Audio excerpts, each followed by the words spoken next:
Being 6:35, we'll call a meeting to order. We'll start with the Pledge of Allegiance. I pledge allegiance To the flag of the United States of America and to the republic for which it stands, one nation, under God, indivisible, with liberty and justice for all.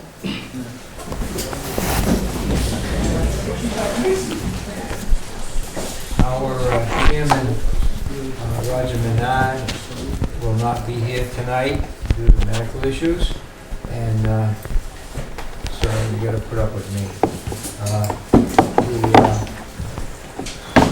Also, Cynthia is not here either, one of our alternates, but we do have enough to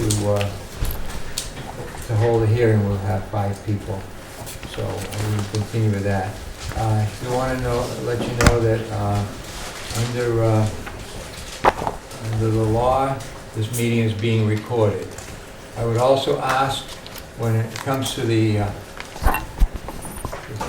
want to make sure everybody's got microphones. all set? Under the, I would ask that, because this is being televised and recorded, when we get to the public input portion, if you have anything to say, we'd like you to go to the microphone up here to say it. And then also, if we're in a public input portion and you come up to speak, please don't repeat things that you said at previous hearings, because we already know that, okay? All of us have been in the previous meetings, other than our board attorney, the town's attorney, Jeff Blake. He's assisting us here tonight. So I would, at this point, I'll read the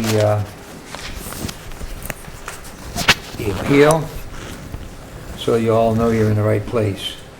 Okay, 135M Cadmus Road, application of Russell Dubois and Carrie Dubois for a finding that demolishing the house and accessory building and replacing it with a single-family dwelling and attached garage shall not be substantially more detrimental than the existing non-conforming use to the neighborhood as mandated by zoning bylaw Article 5, Section 5.2.3.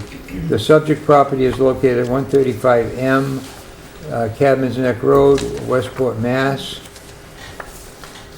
And is shown on Assessors Map 50A, lots 44 to 47.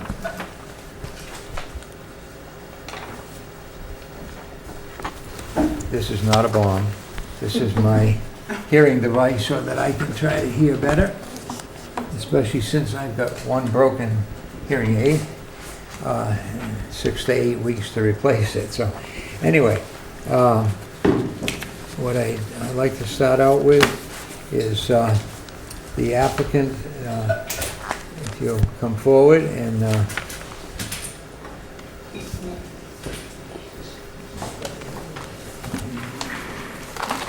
okay.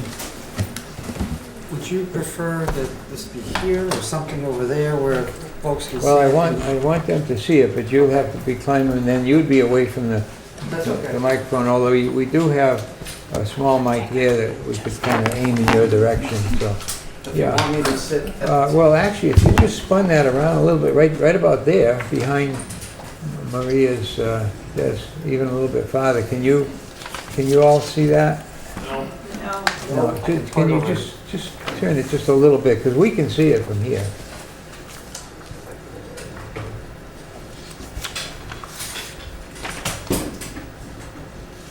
That's fine. Okay, so if you'll identify yourself and then start your presentation from where we were before, you can kind of recap where we were and go from there. Thank you, Mr. Chairman. For the record, I'm Dave DeVignan from Schneider DeVignan and Leone. I am here representing the applicants and owners of the property, Russell and Carrie Dubois, who are seated right behind me. At the last public hearing, I partially presented the project. I think it pretty much got stopped sort of midstream over an issue of whether we needed a variance or not. And my understanding is that we were told we could proceed in asking the board for a finding that the project as presented would not be more detrimental to the neighborhood. And that- Excuse me, can you all hear? No. Okay, if you speak a little bit louder, because that, let me Oh, be this is for the clear. TV, not for the Yeah, back. yeah, I that got it. that Okay. goes only into the television, does Got it. not go into the room, Okay. okay? Appreciate it. I'll do my best. Yeah, yeah. Since that public hearing, we did take a look at the project. We did make a revision to the site plan. We eliminated the rear deck to the property. I'm going to turn that board over a bit. Yeah.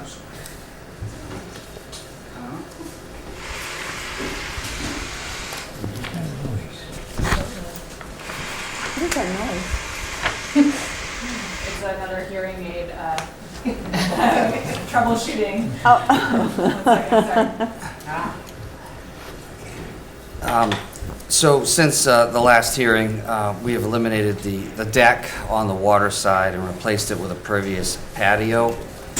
I'd like to ask the board, we submitted also some supplemental color-coded plans. Does everybody have a copy of these two? Right. Okay. There was one submitted as requested by a Right. board member, and then I was asked to sort of dumb it down a bit by eliminating a lot of the background information, so I have both versions if Yeah. anybody wants Yeah, it. we had a problem trying to read with all those lines and Sure. everything. So I asked to have this one, because the primary concern here about variances versus finding has to do with setbacks, and we could not clearly tell what the setbacks were. Sure. So I basically wanted to get rid of all the extraneous stuff, even though we need that other one. This helps us. Absolutely, I Thank understand, you. Mr. Chairman. Both of those plot plans are on the left Yeah. portion. The right side reflects the full-size plan, as you know and as you stated, and it also shows the elimination of the deck and replacement with a patio. So we're here to continue the matter and discuss the project. I know that I am aware that there were several letters submitted by abutters who opposed the project. I am also aware that there was a letter submitted by Attorney Richard Burke representing 3 of the 4 persons who submitted letters in opposition. Again, I'm going to turn the board back over because it'll help understand, help you understand where the opposition and where the pros and cons are for the project.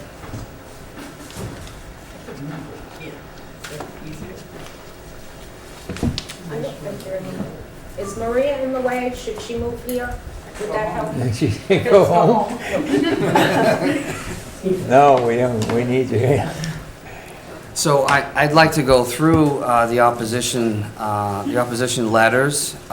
First thing I'd like to point out is the 3 opposing abutters in the neighborhood, I would say residents in the neighborhood, property owners, if you will, who wrote letters of opposition. I highlighted them on the board in orange. One is 135B, Cadman's Neck Road. It's the northerlymost orange parcel. It's 8 houses to the north. So they have 7 properties in between the subject property and theirs. The second one is 135D, which is the second from the top, orange, very narrow property, 135D Cadman's Neck Road. There are 6 houses north of the subject property. And the third was 135W Cadman's Neck, which is the one to the south, about 6, I think it's 6 houses south of the property, south and west. Now, although they fall within the 300-foot radius for abutter notifications, it's difficult for me to understand how this proposal will negatively impact their properties. Now, I reviewed the memorandum which was submitted by Attorney Burke on their behalf, and I found several discrepancies and inconsistencies throughout the document. The first item Mr. Burke talks about is the proposed house will be 2.7 times that of the existing living space. There's two problems with this statement. It ignores the fact that there is a second building that exists on the property. Their analysis in the documentation submitted, they want to count my client's garage as a total computation and then divide divide that number, which is round about 4,000 square feet, according to Mr. Burke's letter, and divide that by what the existing living space is of one of the two buildings, knowing the second building wasn't a dwelling. But in the documentation that was submitted, which was very lengthy, of all the neighborhood houses and what their living space are, they don't include other accessory structures such as covered and closed porches, decks, etc. So they did a living space analysis, picking and choosing what they want to make their case look better. Right, excuse me, but that's related to the land coverage? The No, 2.7? that analysis was related to the size of what we're proposing for a house. So the analysis that they presented a chart that just listed living space only, not other parts of the structures will cover the I property. did notice that they did not talk about that second building, but I thought the 2.7 is for lot coverage, not size of the house or anything. In other words, it includes the size of the house that's being proposed. This is what I'm looking at here. I thought their point was, I may have misunderstood it, but their point was that the one building is a garage, and so it wouldn't, they were citing a bylaw that says you can't turn a garage into a living space, although people do that. I don't know, I'm confused with that. Maybe when someone stands up, they can help clarify that, but that Sure. because it was a garage, it wasn't living space.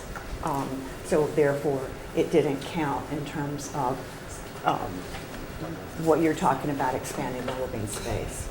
Well, a lot of their analysis, they want to ignore the fact that the building exists. They talk about building coverage, lot coverage, if you will, impervious That's what coverage. they're doing. And they don't do an apples to apples comparison when you look at the other properties. What I'm reading is, this is their first point, the size of the proposed residence is not in keeping with the neighborhood. Existing residence on this lot contains 722 square feet of living space, according to assessor's records. The Du Bois's request a finding to construct a new residence with incorporated garage containing over 4,000 feet. The proposed new building would have a lot coverage of 2020 square feet, which is over twice, 2.7, that's what you were reading before, 2.7 of the, as large as that of the existing residence. But they Correct. don't say anything about the other building. And I do Correct. agree with you, so. Yes, so the other building isn't included, and when you include it, the nature of taking down two structures which cover a lot and building one structure, you have to look at the two. You can't ignore it and make off it doesn't exist. Right. And in that 2,020 square feet, 525 square feet of that is a garage, it's not living space. So they're using the number when it benefits them and ignoring the numbers for the comparison that was submitted. Not a garage, but the boathouse. Yeah, boathouse, yeah, they call it a They're calling it a boathouse. boathouse. Right. Yeah. It's an accessory structure, not sure Yeah. what it was And used for, then, but see, they continue on, the proposed two-story residence and garage containing over 4,000 square feet would be over 5 times the size of the existing residence. But again, no mention of the correct. boathouse, if you call it that. Go ahead. Correct, and by doubling counting the second story on the first, it's almost implying we're building a 4,000 square foot home on the property. Right, right. We are not. Footprint. Footprint. Because in fact, if you look at, if you take away the garage from the first floor and calculate the living space, you come up with about 1,450 square feet. The abutting property immediately to the north has 2 dwellings on it, and it has 1,470 square feet of living space on the first The floor. abutting property? The abutting property. So there are a lot of multiple discrepancies that I'd like to cover. Yep. So one of the documents that was submitted that's referenced in that letter, they supplied you with a list of all the properties, and they provided you living space on the list with all the addresses and the assessor's maps. Attached to that, they gave you the field cards, the assessor's field cards. Well, if you go through the field cards and you add all of the structures that exist on the lot, you can compute lot coverage based on buildings. And what's omitted in the entire list are enclosed covered porches that are attached to the house and decks. And they changed the nature of building coverage for the neighborhood drastically. For instance, there are 3 subject lots, 135B Cadman's Neck Road, that omits 290 square foot of porch area, enclosed porch. 135D Cadman's Neck omits 850 square feet, which literally doubles the size of the number that's put in their list. The third one, 135W, omits 512 square feet of porch area. Those 3 are on the letter on opposition to the project. Now, when you look at, if you were to look at the total building coverage of what we're proposing, the 2,020 square feet is 18.3%. And I went through, when you add in enclosed porches to this list, I end up with numbers of 22%, 31%, 25%, 26%, 26%, 19.6%. 135D, which is on multiple letters submitted, including the attorney's letter, they occupy 63% of their lot with building. If you count their gravel driveway, it's even higher. And then 135R Cadman's Neck is 36%, and that's per plan of record. So when you compare the building coverage to the lot, our clients seem to be penalized because they have one of the largest lots in the neighborhood. There are several lots in the neighborhood that are like that. They're also being criticized for having an attached garage to the house. Again, most of the lots, when you look at the map, are too narrow to have a garage. So the neighborhood is a function, some of it is a function of how the lots were created way back in the day. This happens to be a multiple lot property. So when you look at 135C, D, E, F, K, L, Q, and R, they don't have garages because they couldn't possibly fit them on the lot. Their house is almost property line to property line.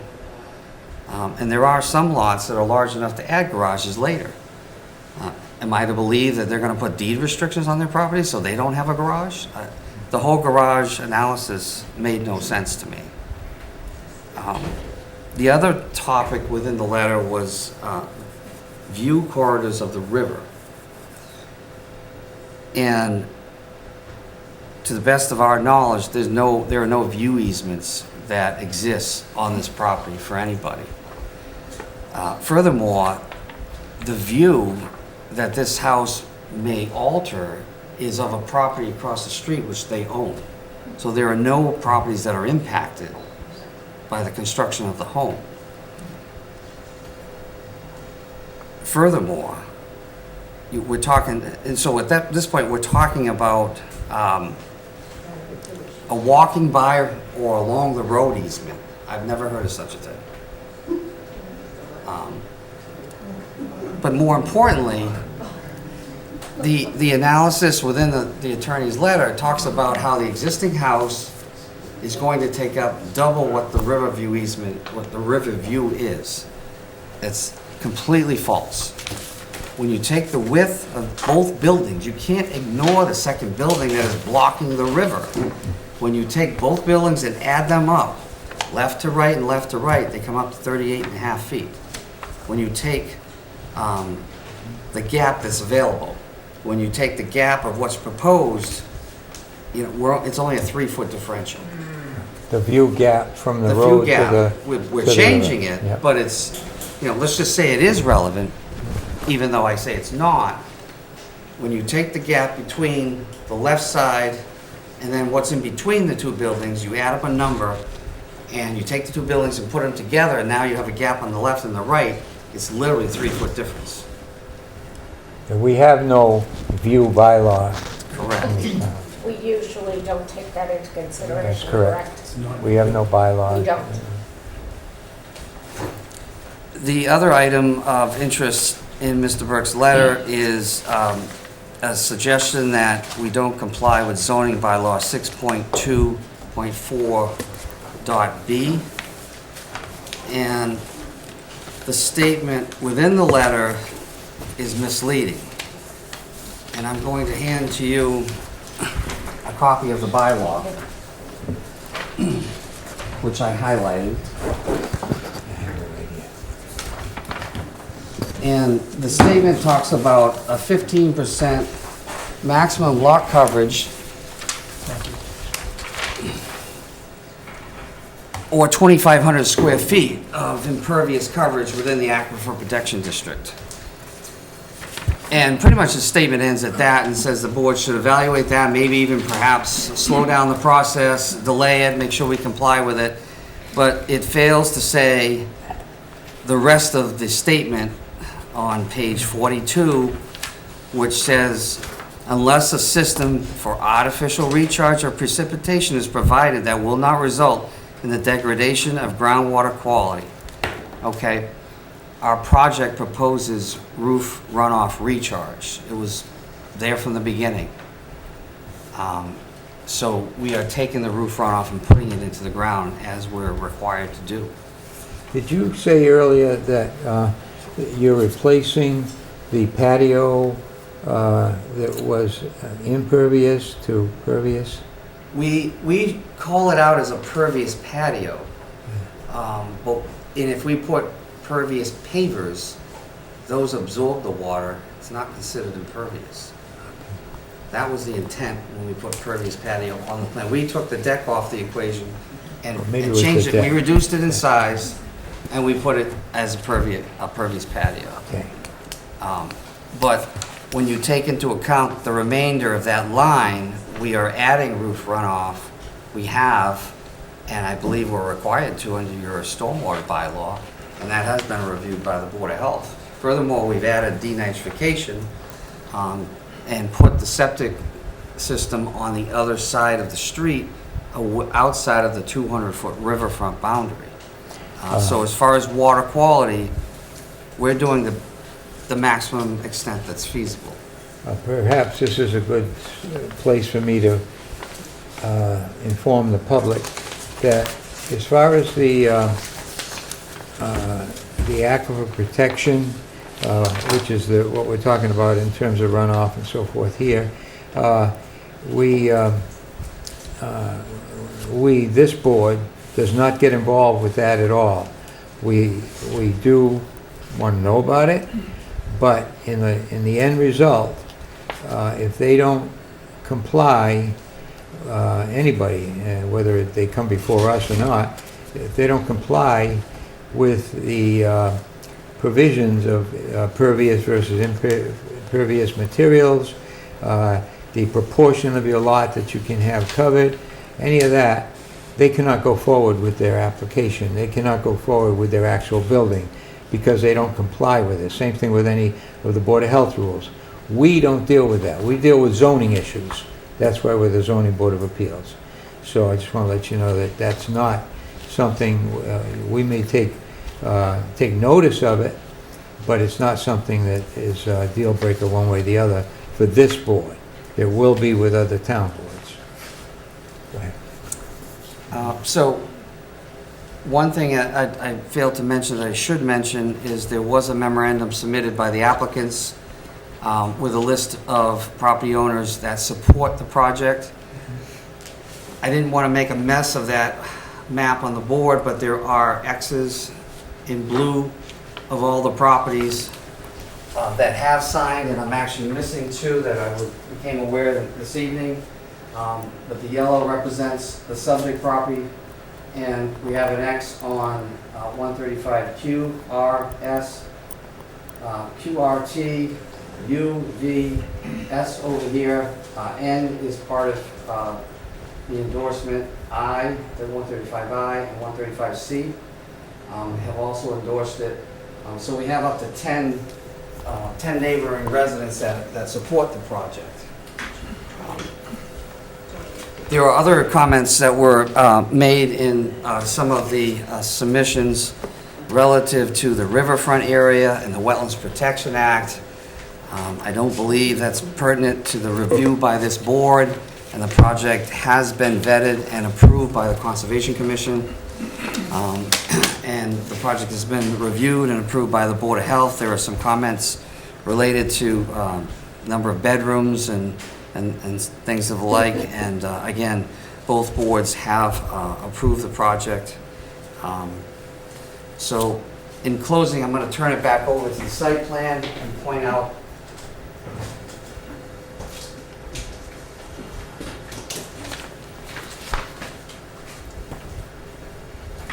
the color-coded plans to the left. What's in blue is what is existing for buildings that cover the lot. Like I said before, the southerly building, as we know, is the dwelling. The northerly one, call it the boathouse, whatever you want to call it. And then we have the shed, which is an encroachment from an abutting property that's going to be removed as well. And the red indicates what's being proposed.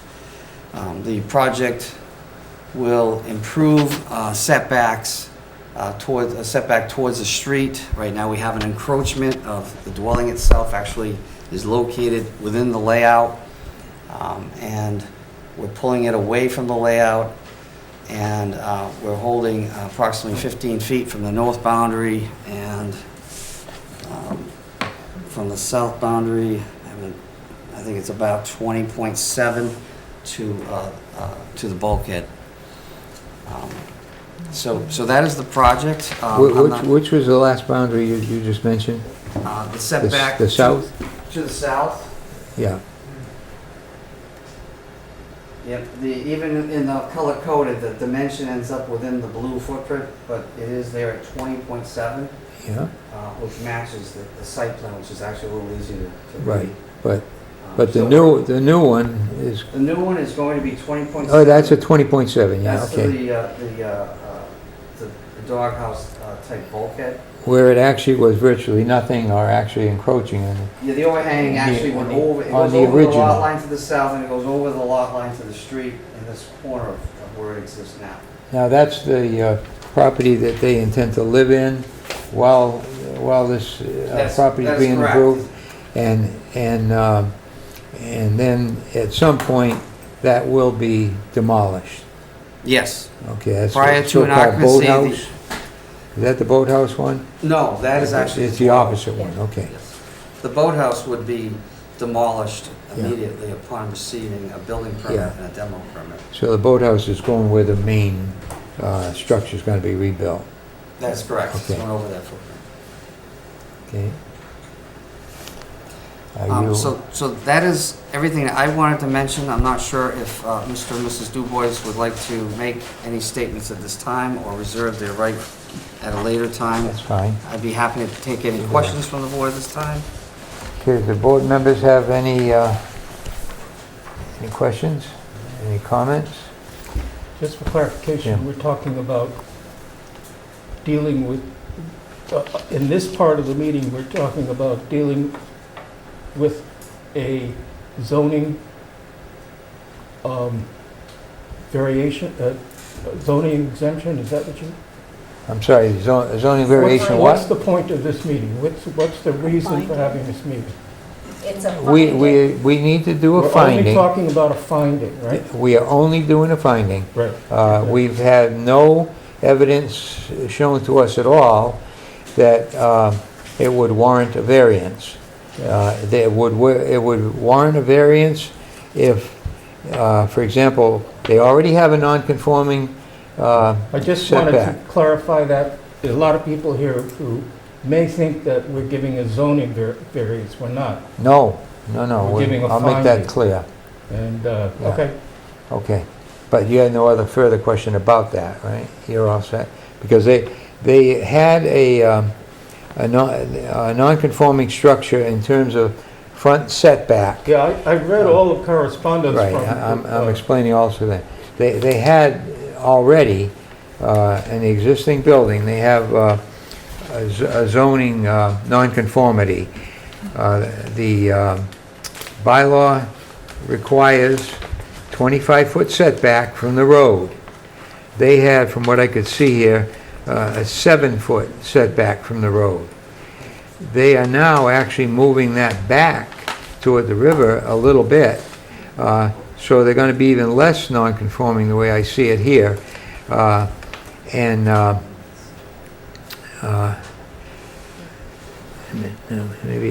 Actually, they had a 0 setback before, and now they're going to have 7-foot setback. So they're actually improving that. In addition to that, all of the other setback requirements, the side setbacks, which are 10 feet, the rear setback, which is the riverside, our bylaw only requires 6 feet. They're way more than that on all of them. So they're not increasing, they're not adding any new setbacks, setback violations. So I want to be clear on that. We're only looking at the front, and they can do more or less whatever they want to on the front and not be in violation, and therefore not requiring a variance, only requiring a finding. There's a very different criteria for the board to consider for variances versus findings. Findings, we only have to show or believe that what they're looking to do does not substantially detrimental to the neighborhood. That's the wording of the law. So anyway, variance is quite different, quite more difficult. Other people have concerns, comments? I'm good so far. Okay. All right. Do you, At this time, I would just invite, if yeah, do they want to say you want to anything? say at all? anything this time. We are next going to have the anyone else, the public, including those with the attorney, to present their side. Would you like me to go up? Or? Either way, whatever, either there or to the microphone. Oh, there it is. So I just have, the You people just need here. to speak up enough so that Yeah. they can hear you and then, So, I know that they're in concern about Sunrise, but it is Cadman's Neck. It's the community of Cadman's Neck. It's the entire neck. So when you're talking about the neck, you're not just talking about Sunrise. So we actually have 28 signatures of approving residents. Can you speak up? We have 28 residents and If you want to turn your households chair a that little are bit so people can hear you, you can. that are happy and more than excited about seeing what we're doing. We've showed them our plans. We've told them what they've done. We've made some wonderful friends there.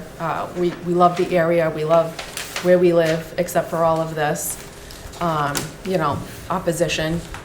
And, I did also write up the different types of houses. There were some questions about it not fitting in. There are log cabins, there are Victorian houses, there are ranch-style houses, Cape Cod-style houses, shanty-style homes, all different types of houses there. So we did our best to try to make it fit in a coastal-style home. Now, you have submitted photos and Yes, and we have data on all lots of these, of correct? photos of the different homes that are there. You can see that some of them are beautiful, beautiful homes. Now, 3,000 they're not all square around feet, the Sunrise 32. area, they're all in the all over neck. Cadman's Yep. Neck, okay? Yes, correct. 2,400, 2,500 to 3,500. There's at least 10 of them, if not more. Beautiful houses. So we did our best. Now, when you're talking about square foot houses, right? Yes. Okay, when you're doing those square foot, are you including any garages? No? But as far as garages, I did also make a list of houses that have garages attached on the riverside. 136, 208, 181, 187, 193, 208, 140, 143, 147A, 147G. There's a lot of them. But the quoted square footage of approximately 4,000 of your property includes a garage. There's no 4,000 square feet. No. Not even remotely close to 4,000 square feet. Right. But what I'm saying is that larger number includes the garage It does. in yours, Yes. right? Yes. I want to be clear on that. Yeah, the 4,000 is the. So if you took that garage out, what would, But the lower what would be the number- size of the property? If you took the garage out, Oh, you're including the garage across the street? Just roughly, I think he's asking, yeah. minus the garage, what the living space is. Right, 3,050 according to okay. Russ. And that compares to your 2,500 and so forth that you were just referring to. Okay. So, Okay. I mean, you can look at the different, I took pictures of all the different style houses. Yeah, There's lots of different, houses. I mean, you can see different style houses. I mean, I'm not gonna build this. right, It's not Right. gonna happen. right. Right. So, I mean, you can't make everybody happy. We're trying our best to do that. Well, one benefit of all of this is that you got a chance to talk to a lot of neighbors. Yes, There's yeah, a lot of houses. we have, Okay, yeah. anyway. Okay, any other items here? You all set? Okay. All right, I guess at this time we'll ask for public input. Does anyone in the audience have anything they'd like to say? Please come to the microphone or up here. Yes, name is Randall Pomeroy. I'm at 135I. And perhaps I'm representing 135Q, which is right next door to this property. And I don't see any problem, and we don't have any problem with them building this building. So let me clarify about the queue. Did you say you're representing somebody? That's been in my wife's family since pre-1900. I see, okay, And there's a cottage there, 2 floors, okay. which has, I think the main cottage was built in 1906, So you're the closest butter. right next door. Within what, 6 feet, 7 feet? Okay, yeah, So actually, when the building that they're occupying right now gets demolished to build a new one, there will be even more space Right, between between my in-laws' gotcha. cottage and the new house. Gotcha, okay, thank you. Attorney Burke, you want to come forward?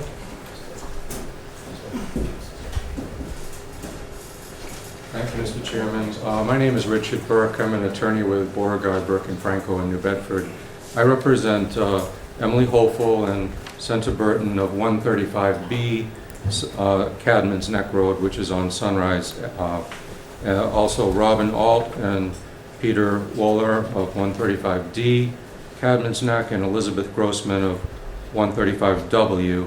They're all on Sunrise. Essentially, most of the houses on Sunrise, as I understand it, have a 135 and then a letter that follows. My clients are opposed to the size of the new residence with the incorporated garage that is proposed here. The existing residence, according to the assessor's field card on the Du Bois lot, has 722 square feet of living space.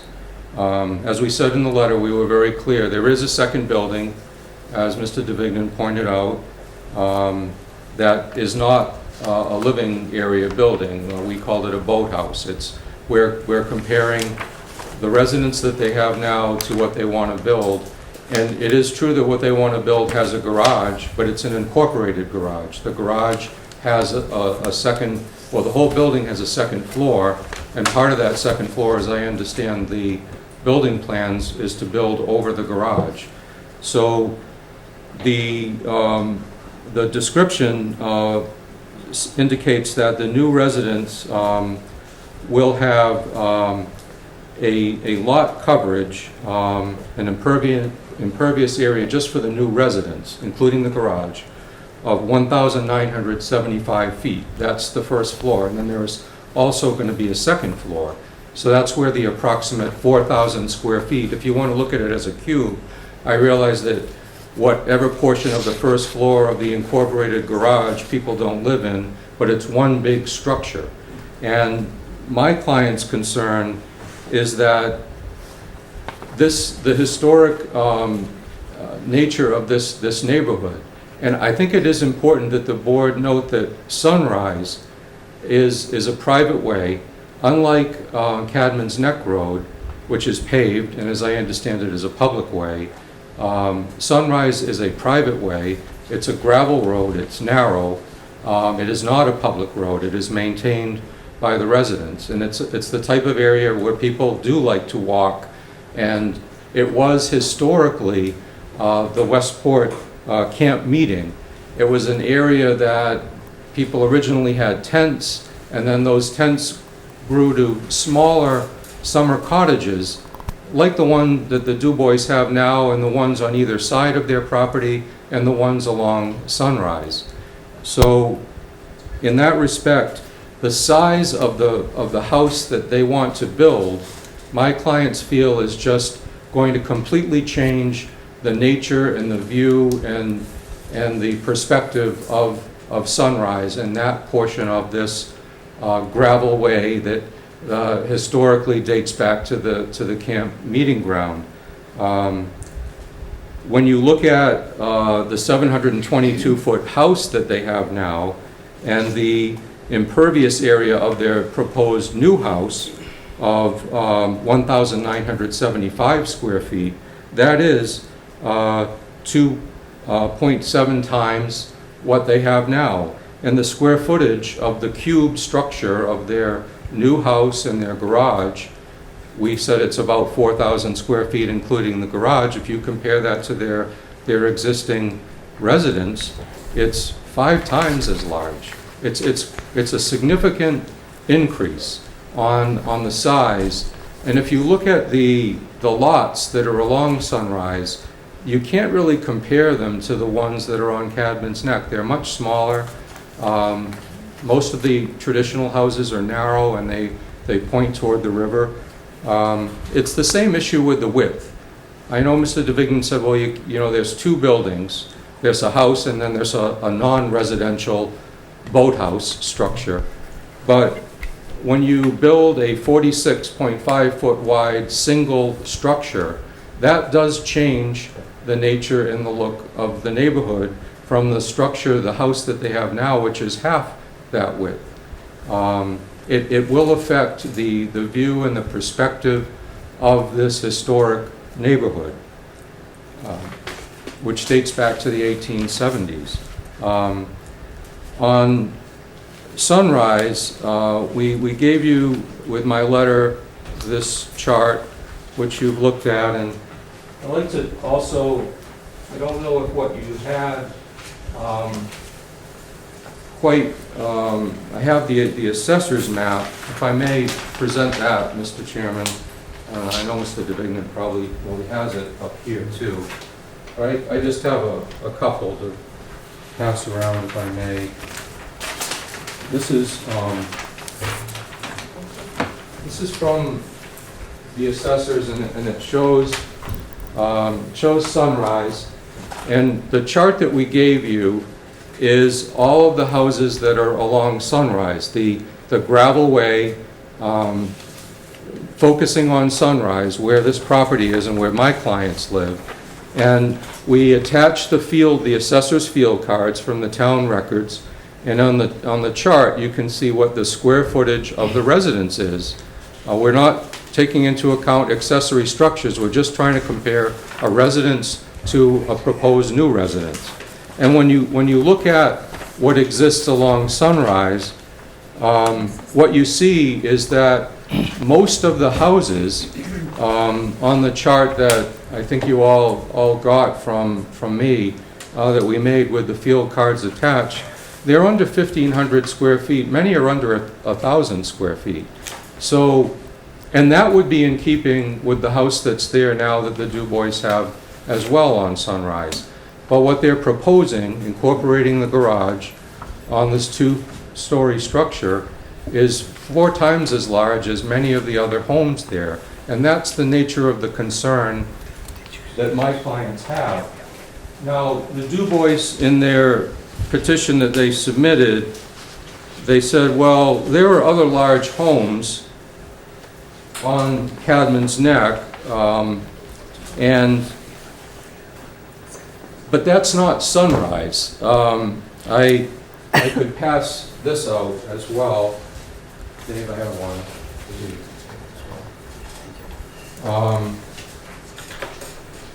I have a couple again to pass out.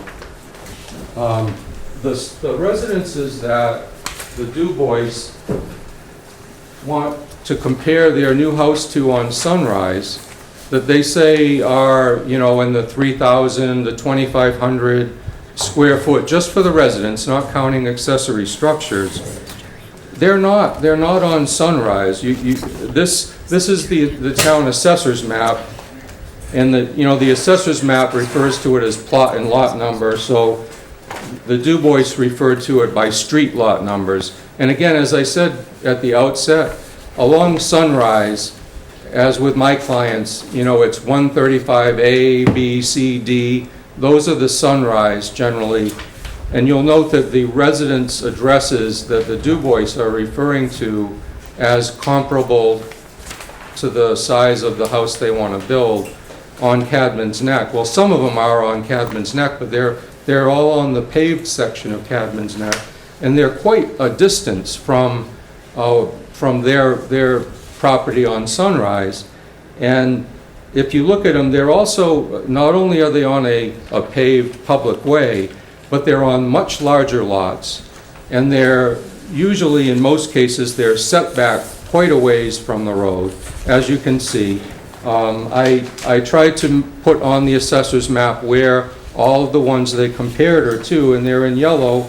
And on the first page, you can see where the Du Bois house down at the bottom right, and where Sunrise is. And these are all, structures that are off the paved public section of Cadman's Neck Road. And in some cases, not even on Cadman's Neck Road. They're even further distant, as you can see from the second page. And the third page, there was one large one. It's like 9,000 square feet. But it's nowhere near, it doesn't even show up on the assessor's maps. It's on the third page here. I guess you get to it by going through the winery, I'm told. It's not accessible even from Cadman's Neck. Yeah, you should. So, again, trying to compare, as Mr. DeVignan said, apples to apples and apples to oranges, we're saying that these larger houses that they want to compare to are apples to oranges, and where they are. They're not on the gravel, narrow, private road. They're not right up against the street, pretty much. They are moving their proposed new structure back a little, but it's still very close to the street, and the width is going to be right along this narrow way. So, and keeping in mind that the board at its last meeting already gave the Du Bois permission to knock down the garage across the street. It's a 368-foot structure. They're going to build one that's 784 feet, so about twice as large. I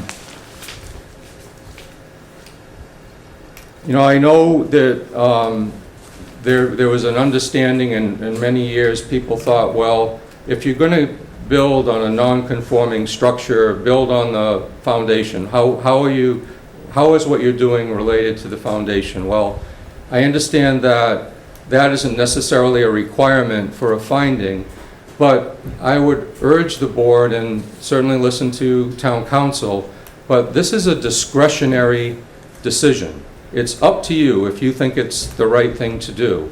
You have every right to say yes or to say no, whatever you think is the best thing to do.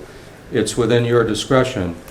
And this is an area, you can see it on the assessor's map, how close it is to the river, how small the lots are. It's an area of extreme environmental concern. And this, if you grant the finding that they're requesting tonight to build something much larger than what they have now, what kind of precedent does that set on private, narrow gravel roads like Sunrise? Not even properties that don't have the tradition and the history of the campground and the kind of the history of these smaller structures. It would be basically an open door to anybody that wants to come in and say, I have a non-conforming structure, I want to build one that's 4 times as large. I want to include an incorporated garage. You can't really hold that against me, even though it's within the cube of the footprint of what I want to build from what's there now. And we just submit that will change this street. That will change this neighborhood forever if this is approved. And we ask you to find that it is detrimental to the neighborhood if you approve this finding. Thank you.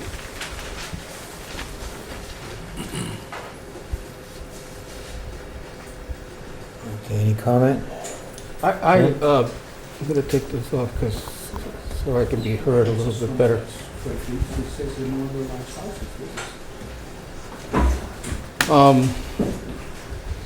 I just need, as our counsel, a clarification on a finding versus a variance. We know now, we talked about having, this is not a meeting on a variance, it's a meeting on finding.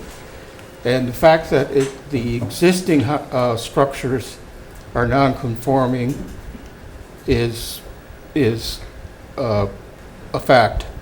And we have an opinion from town council that as long as they don't increase or add to the non-conformance of the existing structures, that there's no zoning. I just want to clarify that. It's not add to or increase. It's a matter of making a new non-conformity. A new okay? non-conformity. And that's So- defined as being a front and- setback. They can change whatever they want on the front setback. They can't go to the side, they can't go to the rear. I want to clarify that. Because they could and would be able to So, this do a house- change. This house does nothing to increase that, and therefore, by law, it has to be treated as something that does not require a variance. That is correct. Yeah. Then the finding of fact is something that is, as our previous speaker said, is discretionary on this board. That's correct. Can we, this house is built within the zoning bylaws, otherwise it's not too tall, it's not larger in area than is allowed on the lot. It's basically, again, no change to what's there, other than the fact that it's going to be taller. Yes, it is going to be larger. Is a finding of fact, given that the zoning says you can do this, can a finding of fact say, well, it might meet zoning, but we find it's detrimental to the neighborhood? How can that, aren't the issues of setbacks and height and lot coverage issues of zoning, not of findings of fact? Findings of fact are about what it looks like, is that correct? Well, first of all, let me just clarify a little bit. It's not a finding of fact. Findings of fact, I'm sorry. You're making a finding that it's the nonconformity that is being proposed here is not substantially more detrimental to the neighborhood. So by definition, a nonconformity doesn't comply with zoning. So you might be right, it complies with zoning for all other aspects in that area, but it doesn't for the front yard. Because it setback. doesn't look like other houses? No, because it doesn't comply with the front yard setback. So based on that, you need to make your determination as to whether or not what's being proposed here is substantially more detrimental to the neighborhood. It is a discretionary call on your part, but you can't do this with Thanks, John. It can't be arbitrary and capricious, meaning you can't just say, we're just not going to let it in. I don't like it, that's what I'm saying. Well, right, yeah, I don't like it. It's You'd have to not have a reason. Where it is, it's going to provide issues. I don't even know that view is a proper one under your bylaw. I don't think it is. But it's going to provide too much congestion. That's something that a bylaw takes care of. It's going to make it more hazardous for, it's going to increase the traffic. Probably not in this case. But these are the type of things that you look at to make your determination as to whether or not it's substantially more detrimental to the neighborhood. Okay. Now, the other thing, I've been a resident of Westport for 31 years, so I'm still a newcomer, Jerry. But in those 31 years, I've never been down to Cadman's Neck. Yesterday, I went down there for the first time. I always thought it's a private area. You know, who wants people rubbernecking around, you know? So I just leave them alone and be quiet. And I've heard about all of this as it originated as a camp, and it has, when I got there and I think it was you said, wow, it's confusing down there with all the different addresses. But you get on Sunshine Avenue or Lane or whatever, and, things go, if you know your alphabet, you can find where you're going. And I talked to a resident down there, and it's a beautiful area. And one of the things that astounds me is that this town doesn't have some kind of designation for that area, much like we have for the Point. And I don't know why that doesn't happen, because I've only been here 31 years. And, but so I can't really kind of look to anything else in my decision, such as historic designation, something that makes this particular area in Westport different from, say, a development off of Main Road. So I have to look at it that way, okay? I think, I'm a retired architect. That doesn't make me the taste police around here. I'm not saying that. But I think a shingle-style house would have been more appropriate. It is a shingle-style house. Well, at least in the architectural classes that I took, it really isn't. It's got much too much stuff hanging off of it. I don't think that's for us to decide, Jim, what they want to paint. Exactly. It's not a That's the point I'm getting Okay. to. That's my own personal So we opinion. don't judge on that. But we don't vote on that, is No, what we I'm don't. saying. I'm just trying to point out all the parameters in which we have to make this vote.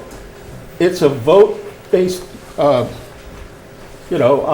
whether we think it's going to change things. The zoning, it meets zoning, or at least it doesn't increase the nonconformity. There is no special designation to the neighborhood.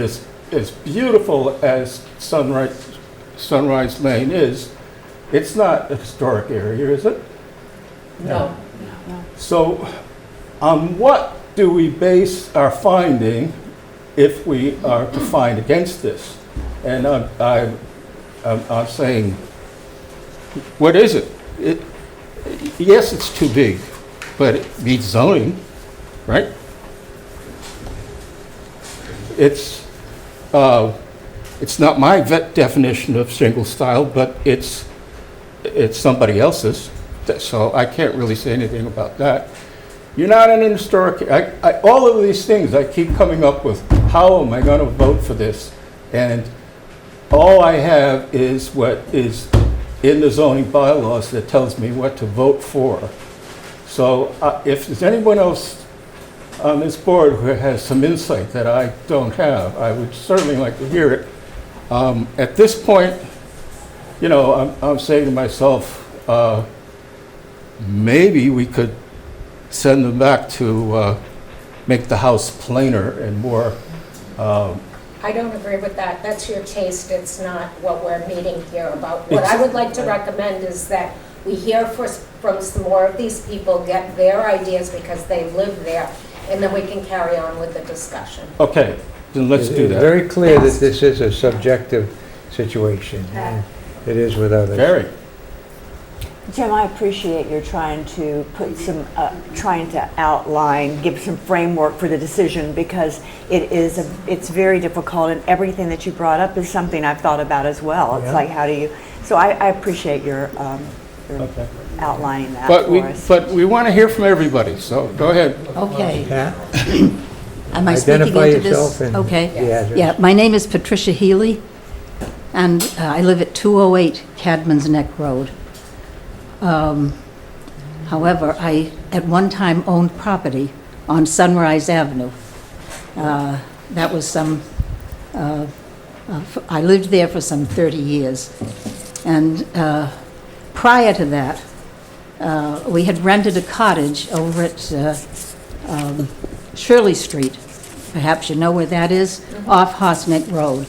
And one fine day, a friend of ours had lent us a little rowboat, and we rowed over to Cadman's Neck and climbed up the little hill and walked into Sunrise Avenue. And truly a magic place to me at that moment. It was just so different from anything I'd ever seen before. The little houses, the little dirt road, and at that point, I guess I fell in love with Cadman's Neck and with Sunrise Avenue. And you know a little bit about the background. You've heard some of the background of how Cadman's Neck came to be. It's a unique place. I know lots of places up and down this river, and there's lots of very nice places up and down the river, but there's nothing that's anything like Cadman's, and nothing that came into being the way Cadman's did. It came into being as a campground. People came here to play together in the summer, to pray together in the summer, and lived in their little tents that they eventually built up a little bit. And about 100 years ago, they built a house. They called it the community house, where none of their houses were big enough to hold people, so they wanted a place to meet together. This was a community of people who cared for each other. So the community house, they call themselves the Improvement Association, Cadman's Neck Improvement Association. We're a people who care for each other. We want to meet together and be together. Okay, so that was all at that time, 100 years ago. But over time, more and more houses were built. All the little tents, the old timers used to call them wooden tents when they started to build 2 rooms, 3 rooms, 4 rooms. Some built, second floor. So that's what was happening over time. Let me get my breath. I think the next significant happening in terms of the history of Cadman's, I guess that's what I wanted to say. It's a different history from any of the other places up and down the river. And a part of this history was in the community house, the community coming together, and the building up of the homes that were going to be year-round. It was all summer when it started, but as people built up and added rooms and made more comfortable houses, many people started to stay all year round. And indeed, it no longer was just a summer colony. But Cadman's Neck, the Sunrise part of Cadman's Neck, is different. It's special. It's when you go into Cadman's Neck now, your first time when you came down the hill and across the gut and went up the hill into Cadman's, it's a different world. And particularly when you go into Sunrise, it's and it reflects the history of that place. You can look at Sunrise and you can see what it was like 100 years ago, maybe even longer than that. And it's a very special place that will be undone if appropriate buildings are allowed to go up on that special place. So think about all of that. Thanks. Thank you, Pat. Just like to add to that, in particular, there are only 4 houses left that are original. All the other houses have been redone on Cadman's Neck. Her house in particular, she has 2-car attached garage with an additional 3rd-car garage. Her lot size is 9148 and her house Who is is that you're talking about? 2478, Who? The woman that just. Oh, okay. 208. This is her home. But How are that's you? not- That's not on Sunset, right? Right, That's not on Sunset. Sunrise, Sunrise. but Sunrise. it is not. But there are only 4 remaining homes on Sunrise that are original from 120-something years ago, or 100 years ago. You folks all hear that? Yes, sir. How are you? My name's Nathan Windsor. I'm here to represent 135Q, which is a direct abutter to the property to the south. I can't see anybody that's going to be more affected by a project like this, and we have absolutely no issue. Carrie and Russ are great people. So you're related to You're the gentleman? Correct, that's my aunt and uncle. Okay, yeah. That piece of land has been in my family for about 130 years. That building alone has been built for 112 years or so. I grew up there, my whole family grew up there, and I have no issue with what they plan on doing. Thank I you, think it's only going to increase. thank you. I'd like to ask a question, just so we can understand a little bit more about the history that Pat was referring to. We notice on the maps here, that you have the very, very tiny lots, very small, very narrow, little buildings. Pat used to own one of them.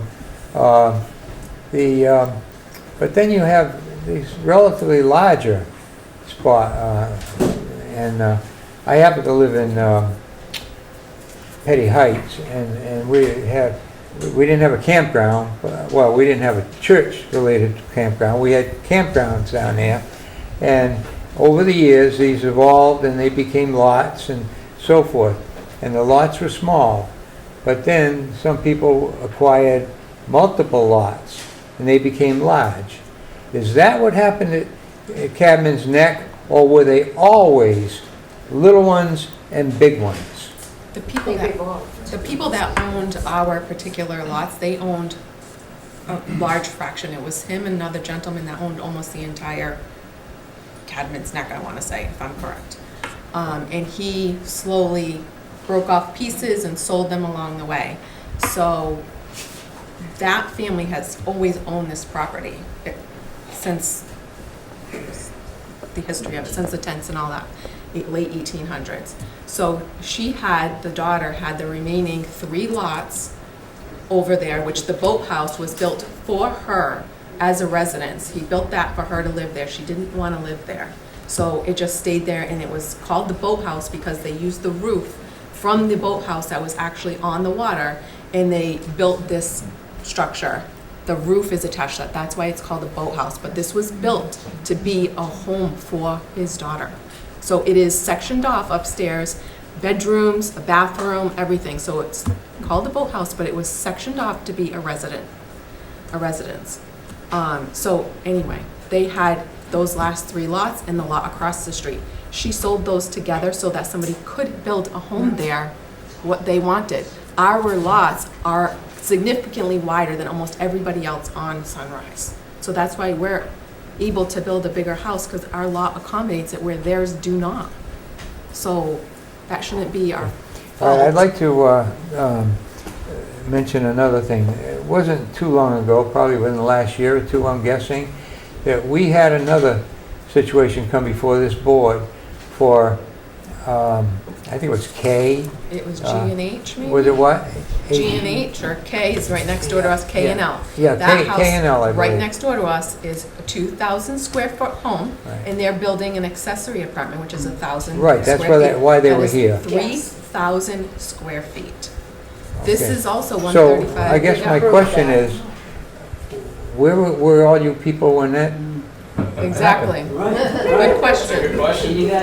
Can you guys get up and talk about that? Yeah, Is that excuse me, important? excuse me, Mr. Du Bois? Yes. Yeah, just speak up here, not that way. Just a My little name is further. Sidney.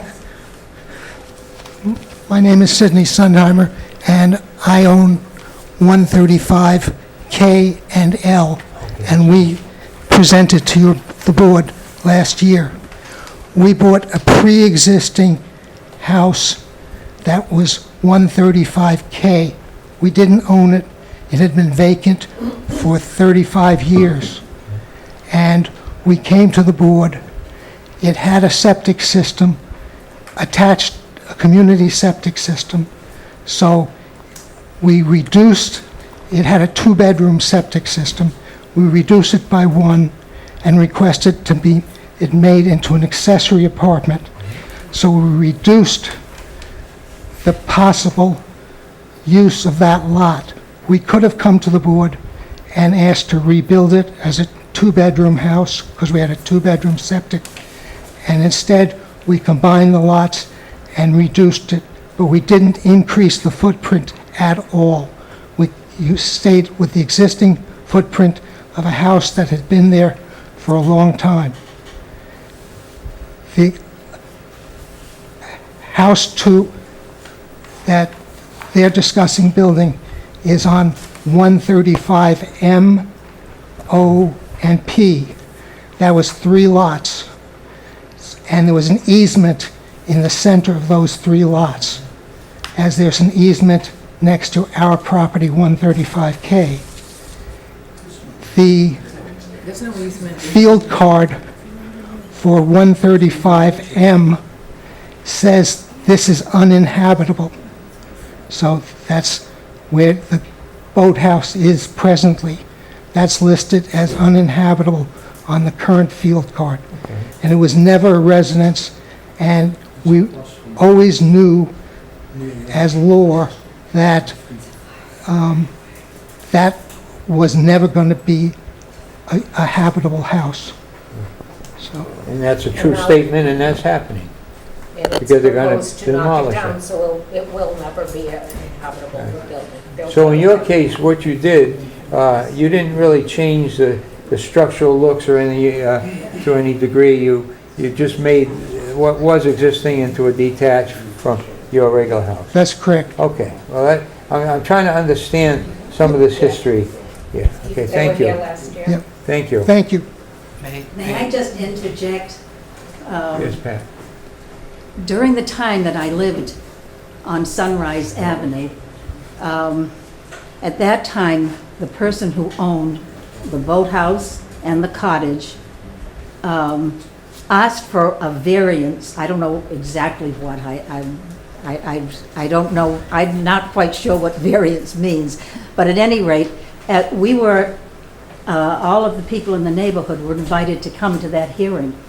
So it was held here in the town hall. I would say it was in the old town hall, and it might have been in the 80s. And at that time, the town denied the owner the right to build anything there. That was what he wanted, to make But it that's into where a the house. house- Wanted to make a house, and the town decided that it was not habitable as a house. But the structure was there at the time. The structure was there, yeah. That's, And it there are had some the stories about bedrooms it. and- Some of it floated up after one of the hurricanes, Yeah, maybe. okay. It was not intended as a house. And I know that the town, It certainly said- looks like a house. It was. yeah, but it Okay. was not habitable. That's Right, all I'm that's saying. okay. That's what the town found. Okay, all right, thank you, Pat. Yeah, I'm just trying Have to, the two properties. let me just get a response here. I would just like to make comment to the gentleman who was just up there for his property, which is 135K and L. Right. His 2 structures combined are over 2,500 square feet of living space. His building coverage of the lot is 31.2%, and this is taken right off of a site plan on record. And his lot is nearly, just slightly over half the size of the DuBois property. So it's a lot that's half the size, and they have well over 2,500 square feet of living space, 31% lot coverage. And that doesn't even count the gravel driveway. If you count the gravel driveway on this plan, there's 67% lot coverage. Yeah, and that's Maybe with he has two another building residences. on, It's 2 residences on 1 combined lot now. Okay. maybe he has Yeah. another building down on Okay. the river. Anyone else first? And then, okay, go Mr. ahead. Chairman, I just wanted to clarify the question the member asked as to how the Du Bois lot is non-conforming. And it's not just that it's too close, the house is too close to the street or too close to the sideline. The lot, and the house on the lot is non-conforming because the lot does not have the zoning requirement for frontage, nor does it have the zoning requirement for area. Correct, like So- most houses there. Yeah, so it's non-conforming because the lot is too small to begin with, and that makes the structure on it a non-conforming structure. I know that, and town council's opinion to us is, this new house does not increase or create a new Non-conforming. non-conforming use. But I think, So that what we've been told is that we're not here, this is why I'm trying to clarify with the chairman, we're not here to discuss a variance. It's simply a finding, and a finding doesn't address variance. It addresses whether the house conforms with the character of the neighborhood. Am I being correct? Substantially more detrimental. It is not substantially more detrimental. That's the- all we can do. the point I would like to clarify is that it's density. So when you have a lot that's already too small, you can keep your house there because it's a non-conforming structure, but when you want to expand that into a much bigger house on a lot that's already too small, you're increasing the density in the neighborhood, and that's what my If clients are that's what concerned it said about. in the findings of fact, we could consider that. But what I'm being told by town council is, it doesn't increase the nonconformity, therefore, that can't be an issue. It doesn't need a variance, but I don't think that's a correct statement. Well, what I'm saying is, you're trying to distinguish between a variance and a finding. Yeah. The nonconformity is lot area. This is increasing lot area. Correct. That's a finding, because it's a pre-existing non-conforming issue, The lot size. lot size. Same with frontage, it's pre-existing non-conforming. Same with front and, frankly, one of the side yard setbacks.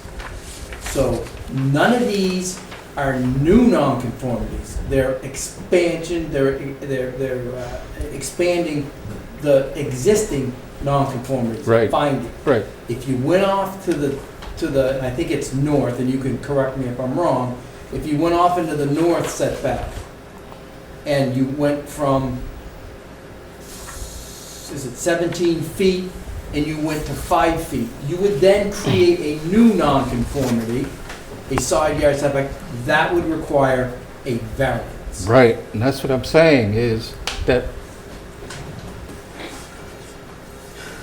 So we're not creating a new nonconformity, it's not a new nonconformity, but it's increasing an existing nonconformity by increasing the density. And that's why we feel it's not in the best interest of the neighborhood. That's not what council has told us. Council has told us we are not increasing, what did you say? We're not increasing the present nonconformity. That's what. No, that's not what council's telling you. Council is telling you that you need to look and see if it's an increase in the current nonconformity. It's a finding. Right. I'm not telling you that the lot area, I knew it to be the side yard setback and the front yard setback. If it's a lot area, they're increasing the existing nonconformity. Right. Therefore, it's a finding. Right. And actually, they're reducing some of the nonconformity because one structure is sitting right on the line or over the line, and that's going to be gone. But they're increasing the nonconformity in other ways. They can increase the nonconformity. This is the part that's always confusing. They can increase the nonconformity, but not a new. So in other words, the nonconformity, we'll call it the front setback, just one example. Council's They telling can us, continue to do that. They can even increase it. But they can't, at the same time, turn around and make the rear non-conforming. I know that, All I'm saying is, the council just told me that the, what did you just, that the finding can deal with that also. In other words, that we have a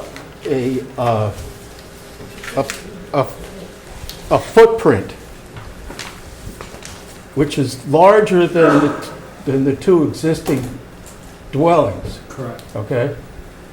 That pushes it into a finding. Does this size of this footprint, is it detrimental to the neighborhood?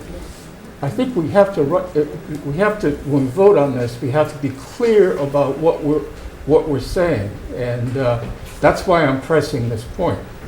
We just can't say that, well, as you're saying, this is not, they're not adding to a new variance. It's not the whole point here. What we're saying is... I'm not saying that, that's the fact. What we're saying is the finding in that it has, within the nonconformity, it increased the nonconformity, which is allowed by variance, but not necessarily by finding. Well, that's right. Right. I think that, Jesus. I'm not sure what, maybe I'm not understanding what Jim's saying. No,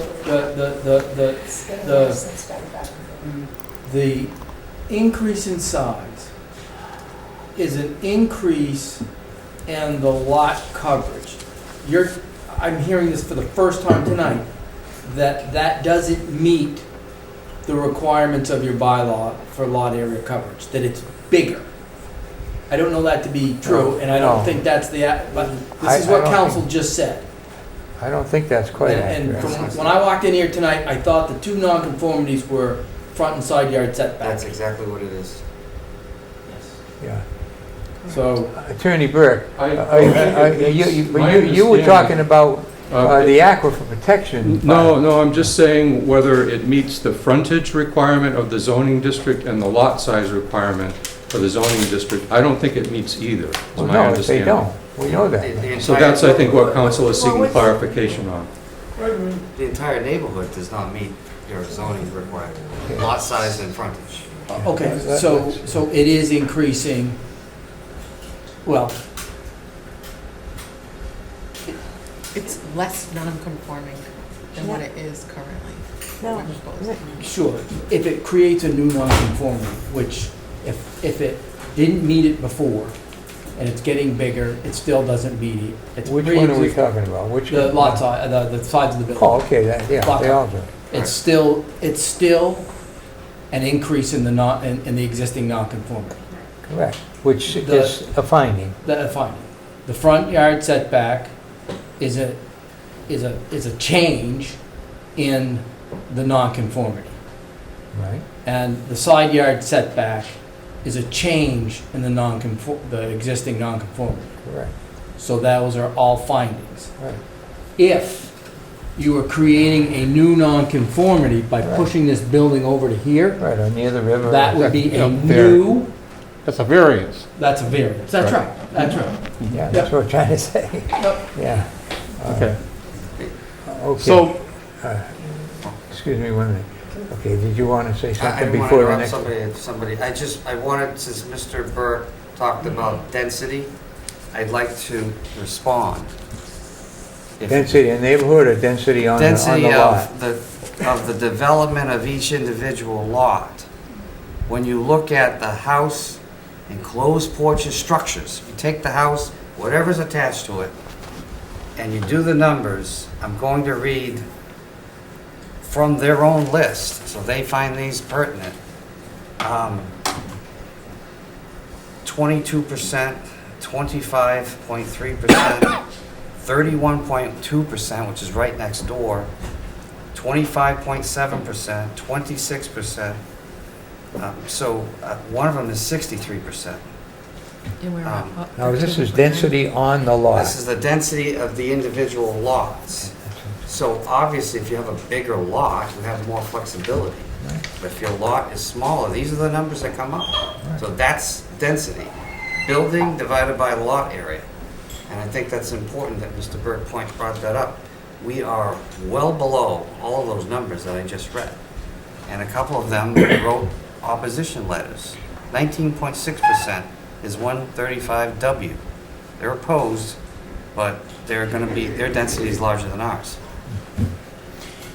My point is just that they do not have a right to increase the density of the house they have now by making it 4 times as large, because they need a finding from you to do that that is not more detrimental to the neighborhood. It's not something that they have a right to do when they're You're looking to saying they make a change. can't do it by right, but they can do it if we find, You have to make a finding. I think that's what council is saying. Yeah. And part of that is, the reason is because the lot is too small and it does not conform with current zoning. right. So that will be the situation of anyone else coming in on a smaller lot saying, I want to build a bigger house. I need a finding. It's going to open the door to that. And what we're saying is that making this 4 times bigger than the house that they have now will be detrimental to the neighborhood. It will change the neighborhood irreversibly, because everybody else is going to come in and want to do that too. With all due respect, I'd like to hear that from town council. Your opinion is your opinion, No, that's okay? So I think we're between a rock and a hard place here. I think we need an opinion from town council, not necessarily today, but before we have to hang our hat on something on this vote, okay? And it's not whether I believe this is a prettier house than the other houses. That's not going to fly. We have to say, what is the issue here in regards to the finding? Now, in the past, the findings that I've been present for here are really about what the house looks like. Does it have shingles? Is it does it have the same style or similar styles as things in the neighborhood? I don't agree with that. I'm sorry? I've been here for a lot of findings, longer than you have, and I've never heard us make a decision based on what the house looks like. Then what is it based on? Just tell me and I'll be able to vote. Is it more detrimental to the neighborhood? Are they going to dig up the street? Are they going to ruin somebody's water system by putting this nitrogen? Will that harm the next door neighbor in any way? Things like that. But what the actual house looks like, unless it's outrageous, is not something that we make a decision on. If they want shingles, they get shingles. If they want it pink, they make it pink unless they're in the historical district. We don't make a decision on that. Correct, Jerry? I Okay. disagree. If I that's- think we have looked at the aesthetics and said within the neighborhood, does it fit in with the existing neighborhood? I believe that we have discussed But that. we have, We don't make a we've had that decision discussion, based on it. but if we had something, as Barbara says, outrageous, that completely is so different, I think it might have changed some people's votes on the finding results. Clearly, if this were a glass house, it would be outrageous in this Okay. neighborhood, okay? I'm not talking about the aesthetics. But Could that be- might be your opinion, as That's this what I'm woman saying. says, there are That's all different exactly what I'm styles saying. in this neighborhood. Those are all opinions, and Yes. I don't agree with you regarding septic systems and wells and things like that. That's not for this board to look at. Exactly. What we're But we looking at do is a consider- finding of fact if it's detrimental to the neighborhood. Detrimental in what way, please? By the concerns that are contained in your zoning bylaw. For example, Right. density, traffic, safety, those kind of concerns. Lot area coverage. If you have every other one of these that are far spaced apart in the middle of their lots, and this one goes right up to the edge. If they were going to increase it and have a driveway or an entry that would cause significant traffic. Those are some of the things that you can look at. Would it make it so that you can no longer get a fire truck down there? Those kind of things. So density in terms of lot coverage is to be considered as part of a finding. I think that it can be taken into account with respect to whether or not it's substantially more detrimental to the neighborhood. And the reason why I think you're seeing council bring up lot area coverage and the applicant bring up lot area coverage is to show all of these buildings down there cover X% of the lot. We're proposing we're gonna cover half of X. Therefore, it's not more detrimental. Or all of these cover X and they're proposing 5 times, 10 times X. Therefore, it may be more detrimental. Right.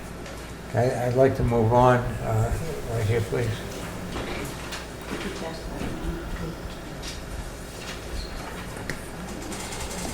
My name is Dorothy Sang. I currently own property at 204 Cadman's Neck Road. That's going around is a picture of the tent lots, 25 feet wide, that used to be tents and are now a collection of small cottages on Sunrise. I originally came to Cadman's Neck Road in 1978. I bought a property at 172 Cadman's Neck Road. I subsequently bought the other property at 204 Cadman's Neck Road, and in 2005 sold the 172 Cadman's Neck Road property, which I then rolled over in a 1031, I think it's called, and gave the Mill Pond Recreation Center, Conservation Center, to the Westport Land Conservation Trust. Whether that's pertinent or not, I don't know. Excuse me, what did they do with it? They turned it into the Mill Pond Conservation Area up on Reed Road. Yeah. That, But there was a residence on, no, it was just okay. empty property All that right. they had an interest in. just a and vacant? I was working with them to roll over the, Okay. basically the capital gains. Yeah, that on the- was a conservancy of some sort. That's right, Okay. that's right. As you've heard, Sunrise in particular has a unique history on the neck. The neck is also a unique place, I think partly because it's a peninsula. And there are 3 separate areas: Sunrise, Sunset, and Cadman's Neck Road itself, which is indeed paved all the way to and around the corner from my house. I think that the proposed building I would consider it substantially detrimental to the neighborhood. It's too big, the scale of it, the style of it, the location of it. It's particularly even on Sunrise, on the river side of the cove. I don't know if you know the cove, but it goes up and gets narrow and then goes back down. And I think across from it is agricultural preservation land. I think that the retaining the characterization or the character of that side of Sunrise is very important. We did think about doing something with the Historical Society. We were kind of in the middle of that, and we're trying to decide whether to do town, state, or federal. I regret now that we didn't proceed with that. Thank you. Now, those houses, that photo that you passed around, are any of those houses changed? This one, well, these 2 belong to the same people, the 2 white ones in the middle, Okay. and that has been converted into one somewhat larger house. Physically attached to each other? These actually were not attached. They were about 4 feet apart. And the Mackeys combined them basically to make a larger house, but it maintains these little houses have maintained the center doorway, like a tent flaps open with windows on both sides. And the larger Mackey house has maintained that same. Do you know what letter Oh, I do. the 2 that you pointed out were a few feet apart? H. That was it, H? G8. This house is. Okay, not H, not G and, they were Rock- G and H, I don't know what they are. The only houses that are the same on that picture are our two houses. is that right? That's right. No, that's not true. Jay is the same. Who? Jay. I'm sorry, who are you? Brendan Lynch. Mr. Lynch? His house is the same? This is the house that they're talking about, GNH. There were two small cottages here. Robin Alt, one of the complaint, people Yeah. going against us, she also put up a stink when they made this house, along with a lot of other people. This was two smaller cottages. They've combined it into one larger home. They all still complain about it to this day. And the lot size is 9583 square feet. The house size is 2352. One there. All right, anybody? Okay, go ahead. My name is Suzanne Samuels, and I live at 135B Sunrise Avenue. And the majority of people on Sunrise Avenue are very supportive to Carrie and Russ about this project. And I agree with Barbara.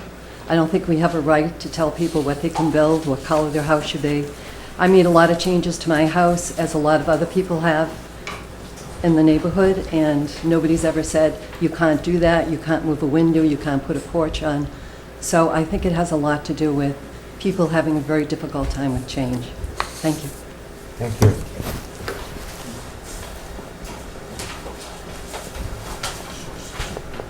I'm Robin Alt, and I live at 135D, where my husband Peter and I have been for about 22 years now.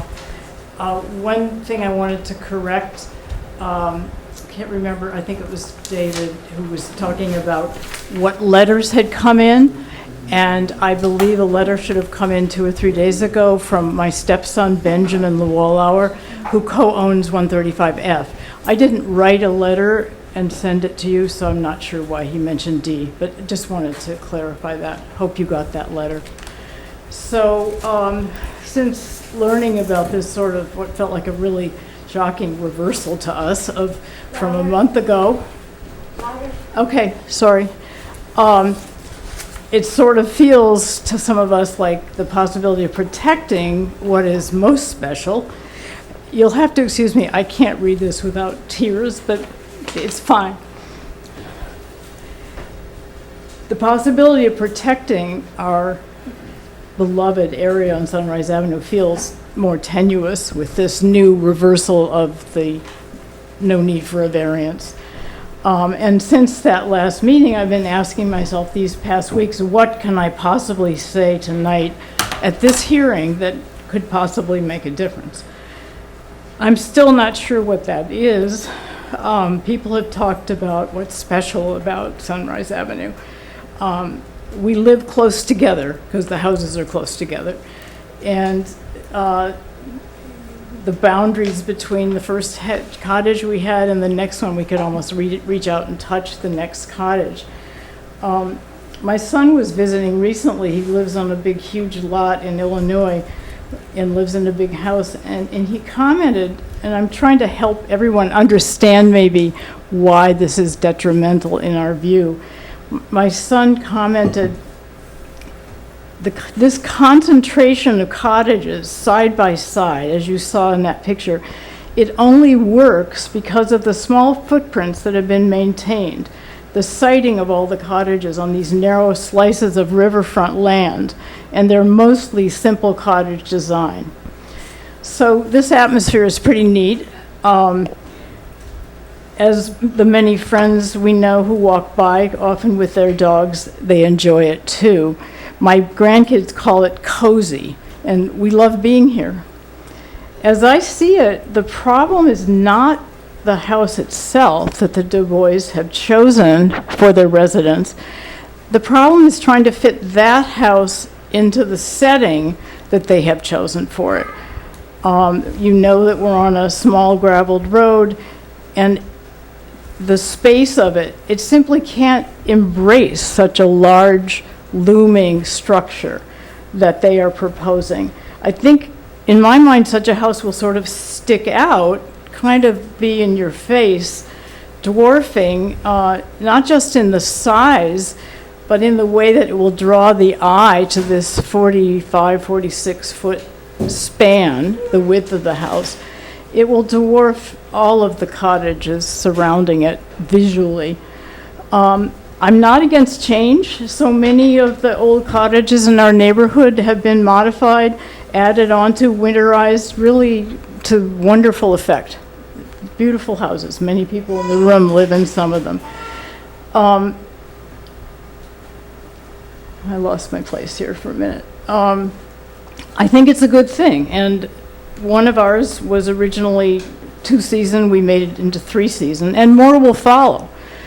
Guided by traditional zoning standards, I think we've done a pretty good job with these alterations and expansions, and I think people have been thoughtful about not disturbing the overall character.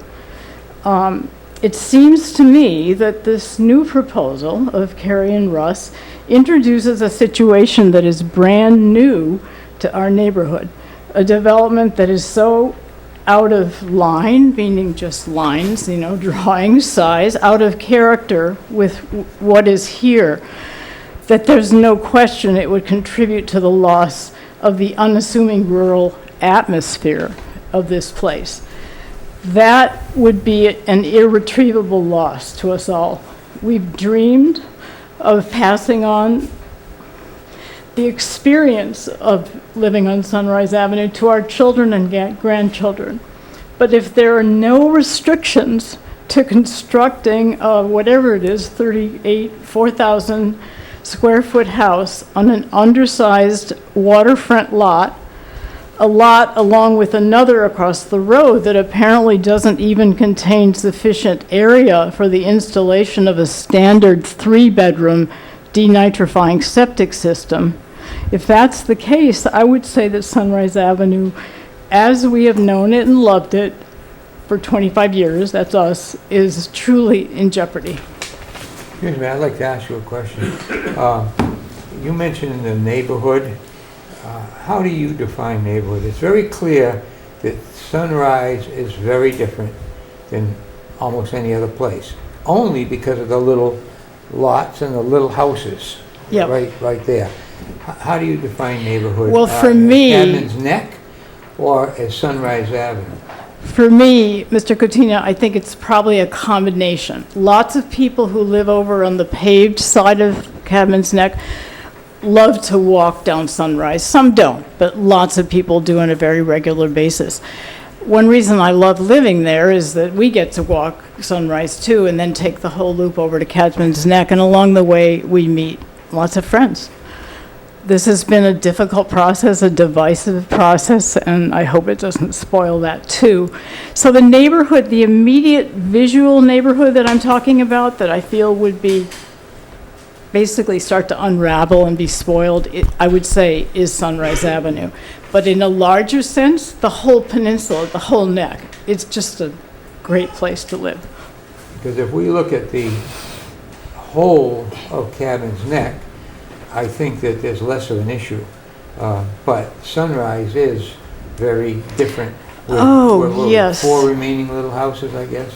No, they're all there except for the 2 that were turned into 1. And I haven't continued to And I just complain looked at about that that, not photo that that I've been aware of. The photo that just went by us. Yeah, all those are there except for the Just 2 two little little- white guys that are together.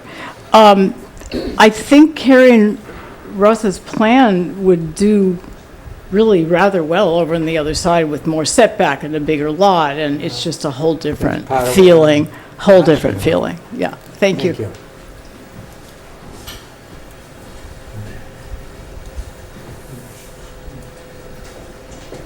My name is Emily Huffle. I live at 135B Sunrise Ave, several doors up. It's the old Buell Cottage. Along with others. Is that to the north? Yeah.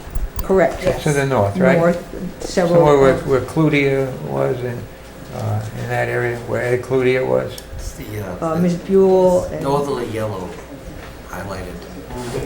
Oh, the little narrow? I'm sorry. When you first come around orange one. Sunrise and take a right. Next to There's Kerm. to the Dessert. left.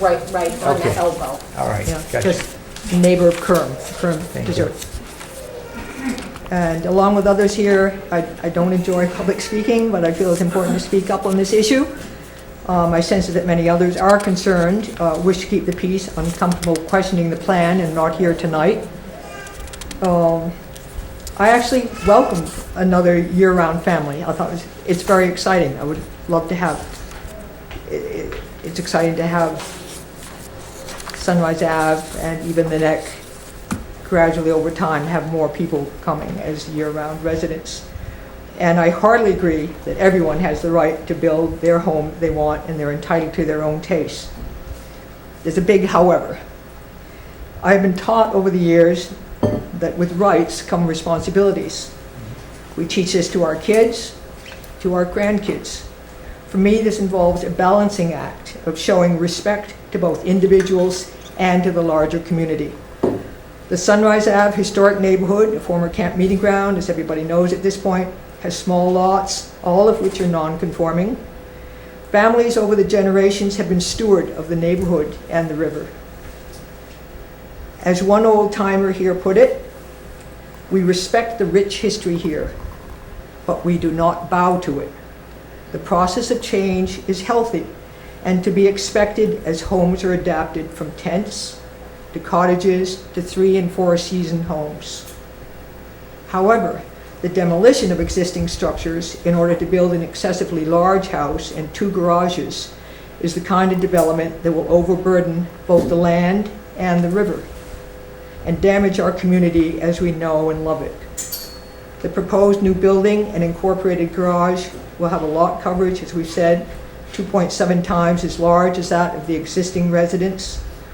Its square footage will be over 5 times the size of the existing cottage, and much of the project is located within the 100-foot of the river, a sensitive aquifer zone. I understand it's zoning, but that's a concern for us.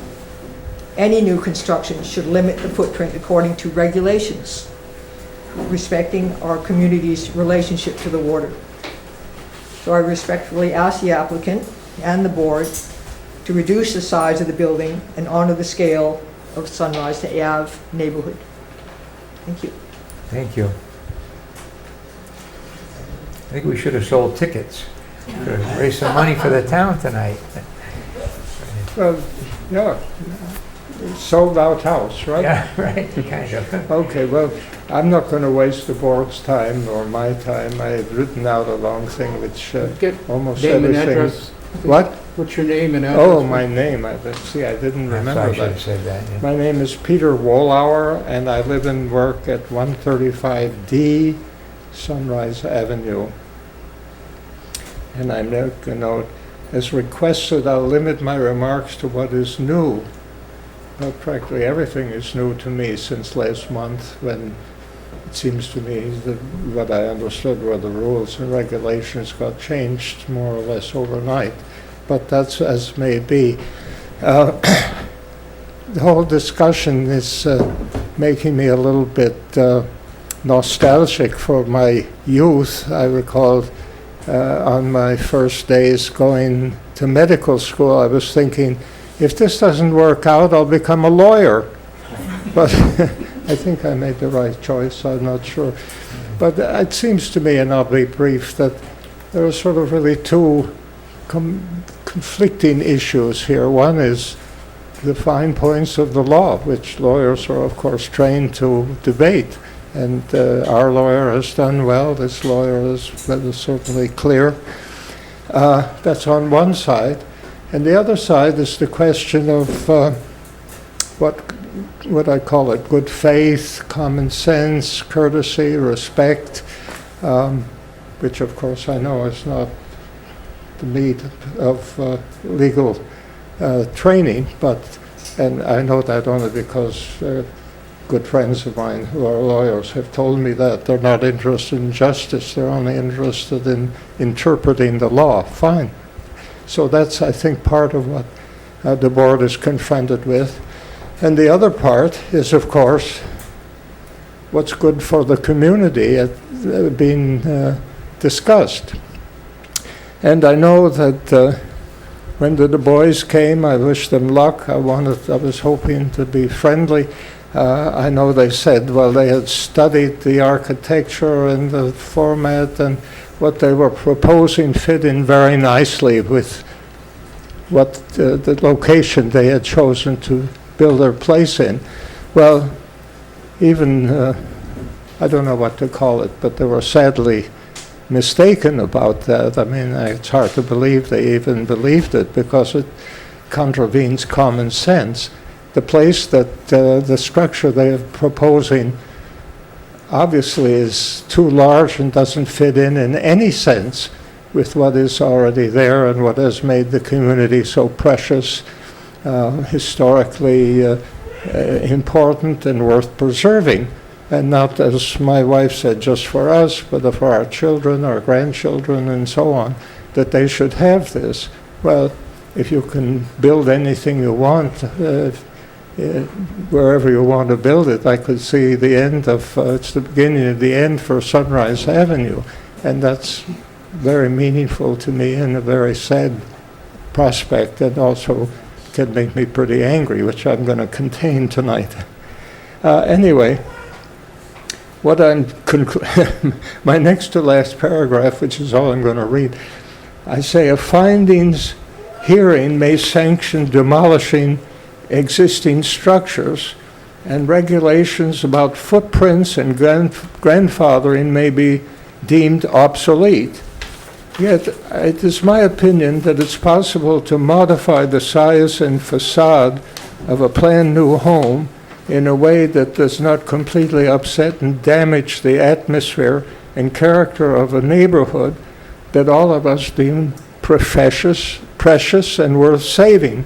So I conclude by urging the board to help the Dubois become a little more, whatever, a little more something.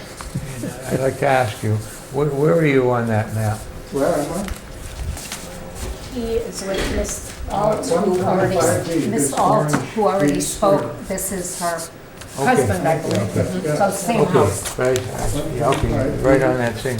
Well, we gradually acquired 135B, 135E, and 135F, which I co-own with my son, who, thank God, is returning from 2 years overseas duty on Monday. I'm so glad to see him, and he wrote a letter. I just wanted to get a pretty good view of where you Is that were. enough? Okay, thank you. Okay, sorry. I just think it's interesting that they're talking about being respectful. I'm sorry, I can't hear you. I said, I just think it's interesting that they're talking about being Could respectful. you raise your voice so So I can hear everybody you? needs to hear what you're saying to us. So what I find interesting is that they're mentioning being respectful and, you know, all of these different things. And nobody, as you're aware of from the first meeting, came to us and mentioned any concerns about anything. They just dropped the paper on your desk the same day as the meeting. Never came to us. Again, it was another 30 days before this second meeting came up. No one had came to us. They just conspired around the entire neighborhood with clipboards, trying to get people on board with what they want. 4 people we're talking about in this whole community, 4 homes. So I don't want to lose perspective on how many people are for what we're doing as opposed to how many people are against.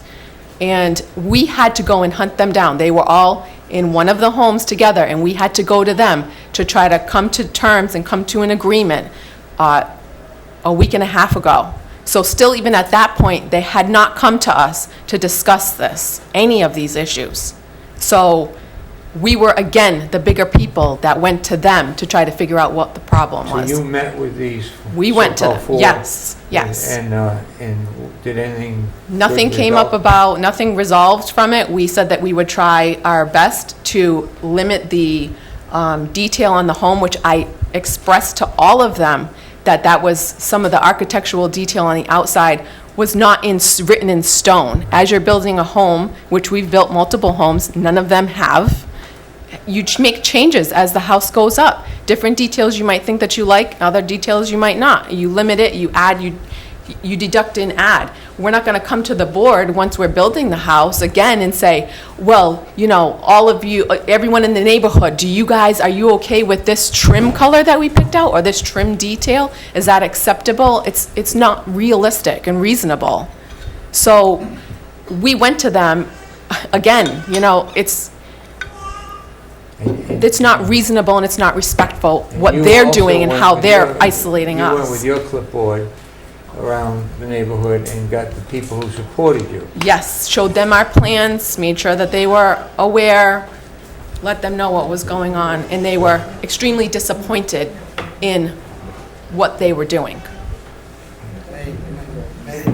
I just, Hold on one moment, please. thank you, Mr. Chairman. I just want to point out the last speaker, his property occupies 63% of the property with building. Quite a bit of coverage. He said 30.5% of living space, one story, and they have 850 square feet of deck, and they reside on a 2,600 square foot lot. So they're as high as you can be for building coverage, 63%. Yes, ma'am. I'm Elizabeth Grossman. I live at 135W Sunrise Avenue. This house has been referred to a number of times. I think it was called shanty style in their labeling. Actually, what it is, it's one of the first houses built on the neck, and the original cottage, which is still one board thick,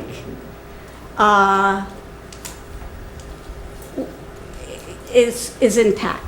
And there's a wing on the side that the original owners had built that we rebuilt because it wasn't safe. It's the whole place is 900 square feet. The porch is 300 square feet. It's a screen porch. So the living area is about 600 square feet, as Richard Burke said. And it's true. It's made, the lot itself that it sits on is 5 different lots. And they measure a total, I think, of 50 by 150 feet. It's a very small property. So, but I'm only explaining this because this question of the lot size has come up. And I have this, and it shows the lots on Sunrise. So, Sunrise. It's good to stand up. Sunrise, if you ask about what makes Sunrise different, it is because it was the heart of the camp meeting. And so that was where most of the tent sites were originally located. They clearly combined. I'm sorry, and I have apologized to Carrie and Russ that I didn't approach them first and tell them of my concerns. I didn't do it for a number of reasons. And I don't want to get into ad hominem remarks. So just let's say I didn't do it. When they arrived at my door, I said to them, did Tom tell you I was looking for you? And I said, well, you've come here first. Come in. My colleagues are here. My friends are here. Sit down, and we'll talk about this.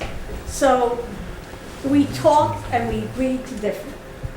It was completely civil, and we agreed to differ. But that isn't what I stood up here to say. Excuse me, I just want to clarify. When you said that they came over, is that the recent meeting that you were Yes, speaking? that's what Okay. they referred to. All right. Right, that's what they referred to. Elizabeth, a little closer to the mic. Okay, So what I want to do is I want to address some questions and comments I have received from neighbors about my opposition to the proposed house, because I think it's relevant to this findings hearing. I have been asked why I'm trying to tell people what to do with their own property, and I have been told that the change this project represents is an inevitable one, and asked why I'm trying to prevent it. I took these questions seriously. I took them to heart, and I want to try to answer them. First, the town itself invited public involvement in this project. When the Zoning Board of Appeals called this findings hearing, and in doing so, asked for the input of the citizens of the neighborhood. We have had our house on Sunrise Avenue for 30 years. And I have watched the houses evolve from, as many people have said, primarily summer houses to a majority of which are 9 and 12-month dwellings. The cottages have been modified. They have been upgraded. One has been, as you've heard, demolished and rebuilt. But Sunrise Avenue, for all this change, has remained a neighborhood of modest shingled houses. Modest in size, not relative to the lot, but modest in size, because the lots are small, we all agree about that. Modest in size, modest in detail, and modest, I would say, in relation to the land they occupy. Even though they may take up a lot of the lot, they don't, they sort of sit quietly on these lots. I have also witnessed, and been part of, people becoming more actively interested in the very special history of Cadman's Neck, a history which today may still be read in the narrow, gable-fronted cottages that are the descendants of the camp tents. I taught architectural history at the Rhode Island School of Design for 30 years. And I recognize that our built environment is shaped not only by individual choices, but by community action and by public policy. And I have lived long enough to see ideas about the good place to live shift, to see communities regret and try to reverse changes that once were seen as beneficial or inevitable. And I have seen people work to save and revitalize buildings that might once have been torn down. Ma'am, I have a question for you. I understand what you're saying about the mistakes that happen and such. But my question is, with your background and such, you know, what codifies the architectural history of, as you know, there are many, you know, William Geordie, our famous one in Newport. And what codifies the architectural history of Cadman's Neck? What codifies it? Is there anything? We're not a board of that. There's a architectural history board here in town for areas that are designated as historic districts. So I asked this before. Is there nothing on Cadman's?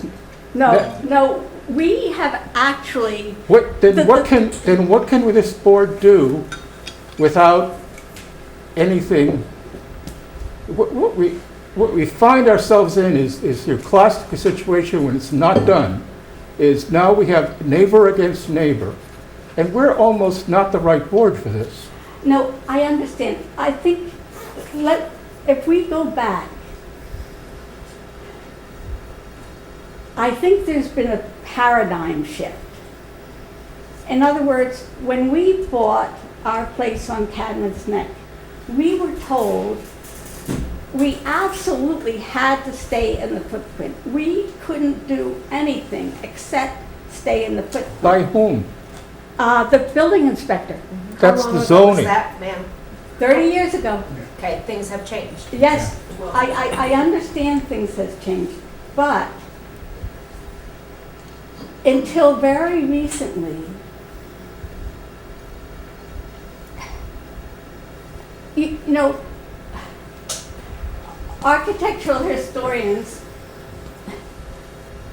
they know some things, but they don't know others, just like you know some things and don't know others. And I didn't realize that the paradigm of the footprint had changed, because as far as anybody I've talked to, they've always had to stay in the footprint. And so, but now I'm told by our lawyer and others that 5 years ago, they shifted from the sort of paradigm, from the footprint rule to the rule that of a pre-existing nonconformity. And that, as we've seen, has just opened a Pandora's box, because there's really nothing to prevent the radical change rather than evolutionary change. Because All I'm asking is, has someone written the history of Cadman's Neck like all the other histories that are written for Westport Point? There is a lot of stuff online about Cadman's Neck, but it's mostly about, Cadman's Neck is very interesting. There is not one building on Cadman's Neck that is listed in the Westport historical, what is that called? Register. And the three of us, it's very interesting, the three of us who have spoken here tonight, we were among a group of 4 people who got together in 2021 and started trying to write and collect the history of Cadman's Neck. And one of the things we learned was the centrality of Sunrise Avenue to that history. And there were places of worship along there, and gradually, as Pat Healy said, the worship that brought people to Cadman's Neck and the tent sites along Sunrise Avenue gradually morphed into the Cadman's Neck Improvement Association, of which everybody here is a member. Everybody, all of us. Okay, may I ask you a question? The Cadman's Neck Improvement Association, does this have in it a codification of what, well, then... There is no, it's sort of like Cadman's Neck has dropped out of time. Well, and now we're discovering, oh my God, that wasn't a good idea. Ma'am, all I'm asking is, what can this board is doing a finding, okay? I don't know what you... All right, well, then at least you could say there is nothing there for us to base within the Cadman's Neck Association. to make it any different from a Coke Center, from all of the different areas here in town which do not have designations. And I understand what you're all saying and everything, but we don't have. But we were told, or we understood that the question of significantly detrimental to the neighborhood was the It is. backstop Mhm. to Significantly detrimental to the neighborhood, and I would say in this Based on case, what? the neighborhood of, Based on what? How is it significantly?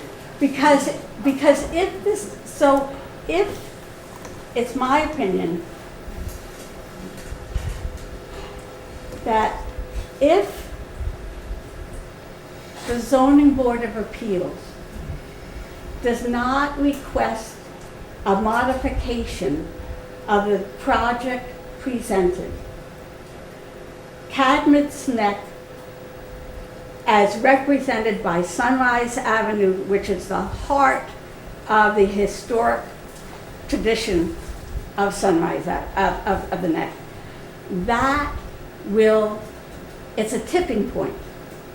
And that, this little funky historic neighborhood will be destroyed. It would be like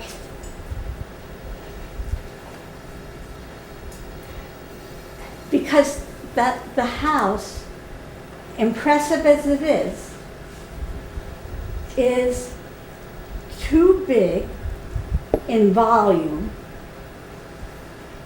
It runs for 465 feet along Sunrise Avenue, where we all walk.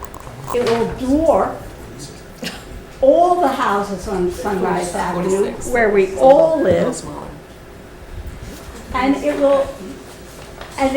it will change the scale. This is your opinion, and we respect your opinion, and we've listened. But I would like to respectfully say, can we move on to everybody, as, you know? Yes, of course. Thank you. I want to thought I was respect. I'm sorry, I thought I was answering. Okay. You were, and that was fine. I appreciate it. I'd like to ask a question. Are there any other areas of Cadmus Neck that are like Sunrise, with just those 4 or 6 little tiny buildings and lots? So the rest of Cadmus Neck, this goes back to my question about what do you consider the neighborhood? What do we consider the neighborhood? Right, Is so it are they Sunrise isolating it? or is it Cadmus Neck? And I think it makes a big difference. It's the neck, it's the Cadmus Neck community. Hi, my name's Joanne Lynch. Can't hear you, I'm sorry. My name is Joanne Lynch. We are the Sunrise Cottage, 135J. Oh, okay, so you're on that side. And that's it. So I just wanted to say how special Sunrise Avenue is to our family. I agree. We lost my father-in-law, who was, he started coming in the 1940s. I'm so sorry. So we're 3rd, 4th, and 5th generation at our cottage, and on the walls we have the wagon that my husband's grandfather rolled up in, great-grandfather rolled up in 1906. And it's just a really special place for our family. And I just want to communicate that because I haven't submitted anything or done anything but come tonight to express how special a place it is to us. And Neil Lynch, had great stories of what happened in the hurricane of '38, and his father, who was a Fall River police officer, and rescuing his mother from the deluge of the storm surge. And it's just a really special place for family. So let me ask you this. If you were sitting here what would you want us to do? You know, You gotta have a solution here. You're either for the project or you're not for the project. I think the scale of it is, so our cottage is 940 square feet, it's 2 stories. The scale of this is just very wide and large, and I think it does change if you see that panoramic view. Was your cottage ever expanded? I think in the 40s. It's always been 900 In the square feet? yeah, in the 1940s, it used to be 1 room, and then. It's expanded out, yes, it's over, Yeah. it used to be 1 room, then it was 2. Right. No. But I think the last expansion was maybe the 40s or so. So somebody in your family Yep. went through the same kind of thing at some Yeah. point, and they decided they wanted to enlarge. And that's what's happening here. But it's 15 feet wide. Well, and it's that's very, what I'm trying to say. Yeah, I know. Okay. And what's also important about the difference between your family's property and our property is that you have a narrow, long The lot size. We do not. We have a short, wide lot. So we can only do what we can do with the property that we have. We don't have the same type of a lot. So Okay, thank you. Thank you. Hi, I'm Lainey Keller, 216 Cadman's Neck Road. I live on a paved part of Cadman's Neck. And I want to say I count on the town to have people build what's legal and what's right that way. I also think, well, I want to welcome you guys to Cadman's Neck. I know it's a rough transition, and when Pat was talking about the Cadman's Neck Improvement Association, that was 100 years ago, and it's still in full force. And it is a real community. And I feel terrible that this is going on. I think my taste isn't your taste, you know, and so I think we will come together, and I just want you guys to understand people need to express what they want, and then you guys will make it all better. And then we'll live with that and come together. So thank you. We have a big Band-Aid. Yeah. Thank you. Thank you. Yes, sir. The gentleman has spoken earlier, but we'll go again now. Try to say things new, not what you repeated. So you asked what makes Cadman's Neck special and Sunrise Avenue special. Well, I think I know. A neighborhood. What makes it a neighborhood? When we moved there, our kids were 2 and 4. And the motto was they could disappear. So they could go off and play and visit neighbors and go fishing with buddies, and we wouldn't worry about them. They'd get on their bikes and they'd come back at the end of the day, and they related what they did that day to us. And that's what made it special. It was a real neighborhood. So, and the old timers there took in the kids and made it a special experience for them. So let me ask you this, how would these folks building a larger house change that? Well, one of the things, and I'm going to address that, is they already have changed it. Because one thing you could do is run up and down along the side of the river, and there were no obstacles, there were no fences on the whole stretch. And they're starting to put in fences now. And you don't that's- have any fence. There's no fence. You And they're not planted, the only ones to do that, you planted Rosa Sharons there. so it's somebody That- else. That's not a fence. Somebody else did It's too. it started. It's a little, it's privacy, Jerry. I just want to remind the people in the audience that everything comes through the chair and not one-on-one out there. Thank you.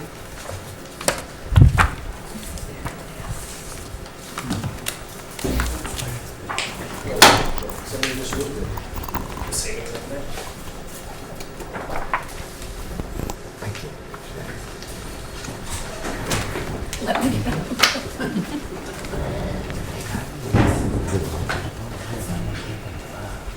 We at 135L have been abutters to 135M for the past 22 years. We've lived facing an uninhabitable boathouse on lot 130M that provided mutual privacy both to us and to the many renters of the cottage at the adjoining 135P. There were never any full-time residents at 135P. It was only by the week. 2 large oak trees that provided us all with a buffer were removed by the Dubois this year. The previous owners of the Dubois property gave permission to the prior owners of our property to locate a septic tank on their property, both in 1973, almost 50 years ago, and again, this time recorded in 2000. Attached, you'll find the easement as recorded in the Registry of Deeds.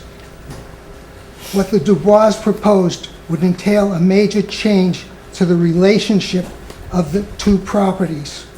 Our house is extremely close to our property line. The proposed Dubois residence would position a kitchen, office, and bedroom in close proximity to our home. We're concerned that this close positioning will encourage the Dubois to place shrubbery or fences for their privacy, which they've just indicated, creating a wall close to our property line, as they recently did along the abutting property to their south, 135Q. We request that if the Zoning Board of Appeals approves this project in any form, that it stipulates as a condition the preservation of a clear path no less than the width of the as-built septic tank from our house for maintaining and servicing our septic system, with no plantings or fence that will impede access, which would enable the rights described in our easement. Okay, this can be considered by the board in their decision. However, in reality, this is a civil matter between your properties, and you have to deal with that. With a finding, we're not likely to put a restriction such as that. I'm assuming that whatever agreement was made when this was done, assuming it was legal and approved by the Board of Health and so forth, this would be governed by whatever contract or agreement that you folks had. So we'll take this into account. Now, I see a lot of pictures here. By the way, was there a reason why you didn't give us this first time you stood up to talk? Because, we get this stuff at the last minute. Now we got to try to make a decision. I was answering the question that was raised at the time about the prior property. I wasn't. So this is your presentation? Yes. Before you were responding? That's correct. Okay, fine. May I ask, you made a point of oak trees. Whose property did these oak trees Their live on? property. Their property. Yes. So they have every right to take down a tree on their property if they so choose. Right, but they did act as a bit of a buffer. But it's still their property, their trees, for whatever reason they took them down. That's correct. They could have been detrimental They were to their rotting. root. I don't know. Yes. But that really isn't an issue in this case. Yeah, that's a civil thing. Yeah. Okay, was there any more? No. Okay, thank you. Maria, do you have it? Okay, she's going to give you one, okay. I have Make sure you have one. Okay, I think everybody in the room has spoken. Ed, you have anything you want to talk about? Not without getting myself in trouble. Do you live on Cadman's Neck? Nobody works Oh. down there. Okay. Excuse me. I got a correction. Okay. As long as it's different than what you presented before. My name is Randall Palmer again, and when the lawyer for the people talked, they said there weren't any houses on Sunrise Avenue they were small, that is erroneous, because my house was 900 square feet, and now it's 2,300 square feet. And I'm almost across the street from them, What number, what 135I. I? You're in one of the smaller houses, is that what? No. No, he just said 23. My house was 900 square feet sitting on the center blocks. Okay. Now it's got a full cellar, second floor. I moved the house over. I added 8 feet on the north side. So I went from 900 to 2,300 square feet. And So you didn't have to keep the same footprint and all the things that we heard before? no, I added to You the just house. did it? Yeah.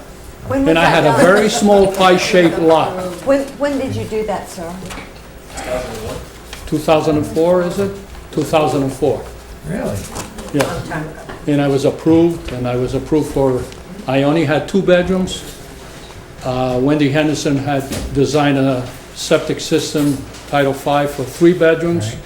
We made it on a Saturday morning, and they said, well, you only have 2 bedrooms. Says, well, what do I do now? He said, okay, we'll allow it. That was the Board of Health then. Yeah, yeah. And it went through the building Yeah, department? and I actually moved the house, I added to the house on the north side, 8 feet, Yeah, plus I put a whole second floor. and you didn't have all of this? No, and I only had a little pie-shaped Yeah. piece of land, Okay. which should be. So you now- fit your house into what you kind of had for Yeah, a piece of land? yeah. The woods, Randy. Thank you. Oh, we're gonna plant trees, you know that, right? You're not gonna have this massive. I think that's what Excuse these me. folks are trying to do, is they're trying to Excuse me, fit their house into the kind of land that they have. Mr. Chairman. And you know, if we only talk, and this is what makes it so hard, if we only talk in terms of square feet, or lot size, or if we only talk the hard facts, it's very hard to capture the impact of various houses on their lots.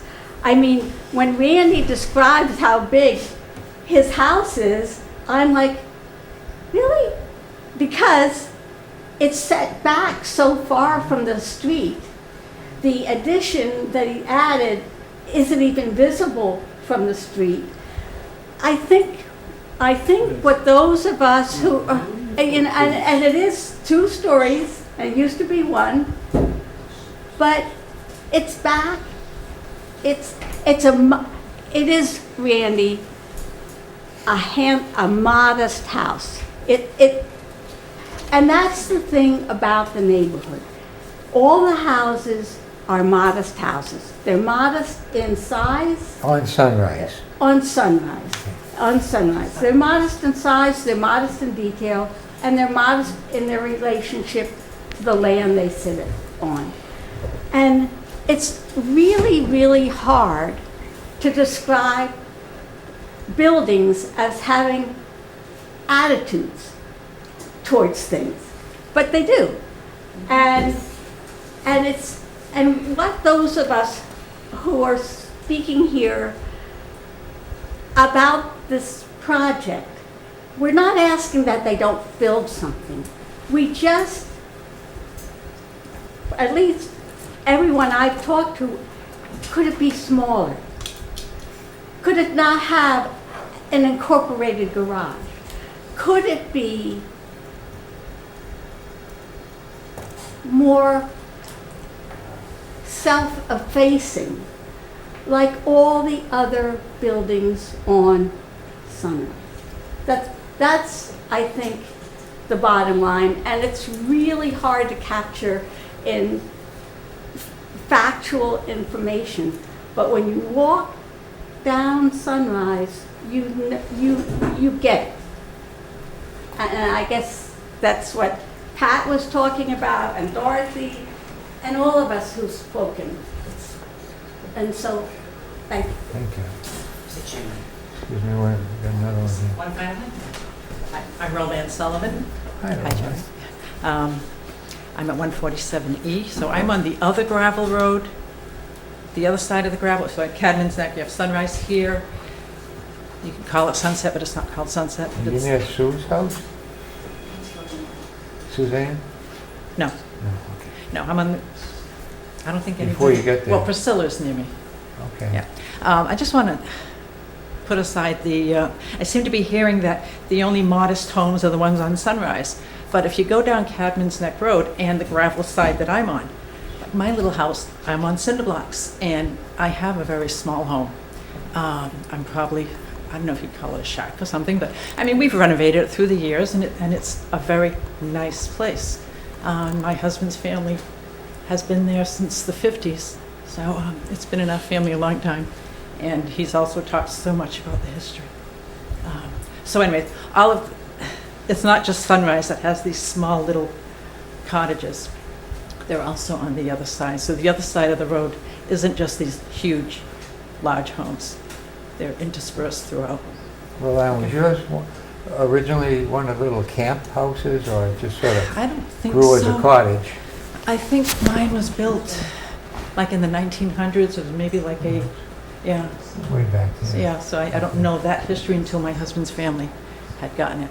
But we kind of noticed that the other side of Cadman's Neck seems to be larger and grown more and so forth. So.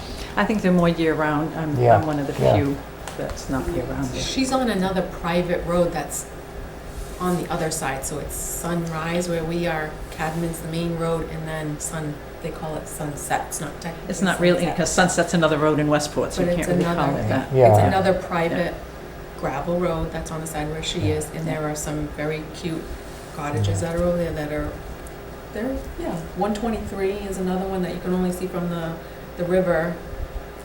My husband and I have seen. I've been to your house, but I Yes, don't you think have, you'll yes. ever find it again. The way the roads go. Nice to see you, Jerry. Go ahead. Russell Dubois, 135M, Cadman's Neck. And I want to just want to let everyone know that have all the concerns that we respect the uniqueness of Cadman's Neck as well. Both me and my wife are involved in the community.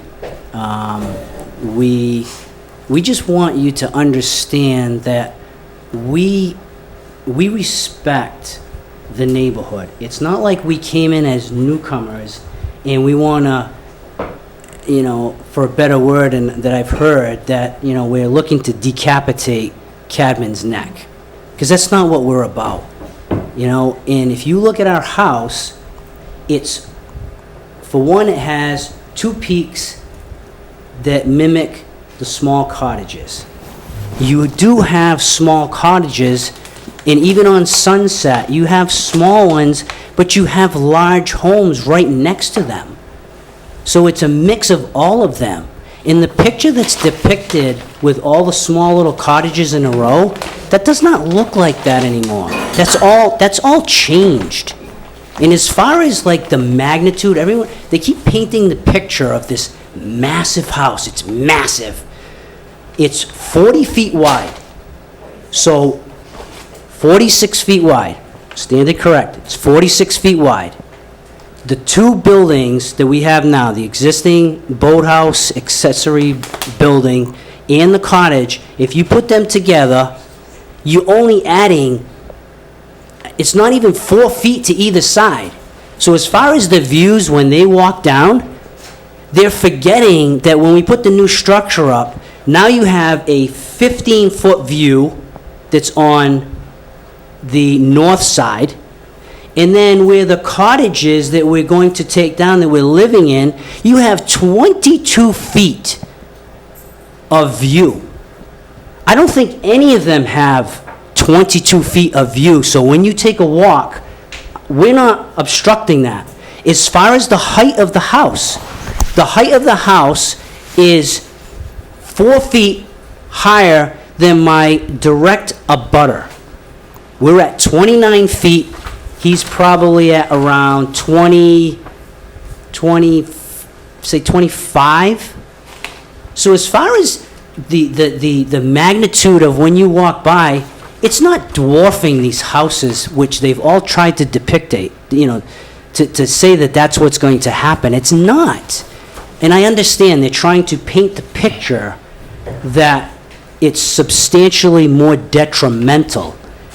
But as town council has said, substantially detrimental as far as blocking the road or ambulances or fire trucks or any of that sort of thing, where I understand that they don't want change.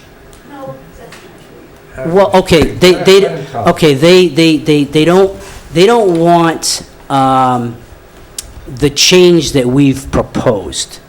Like, they're okay, and we had our meeting with them. It was unsuccessful because they wanted what they wanted, and we're supposed to conform to what they want. Never made a suggestion other than make it smaller, don't put a garage. And I said, well, so what you want me to do is you want me to build a shotgun cottage to mimic all of the other ones. I'm a real estate broker. I did my due diligence.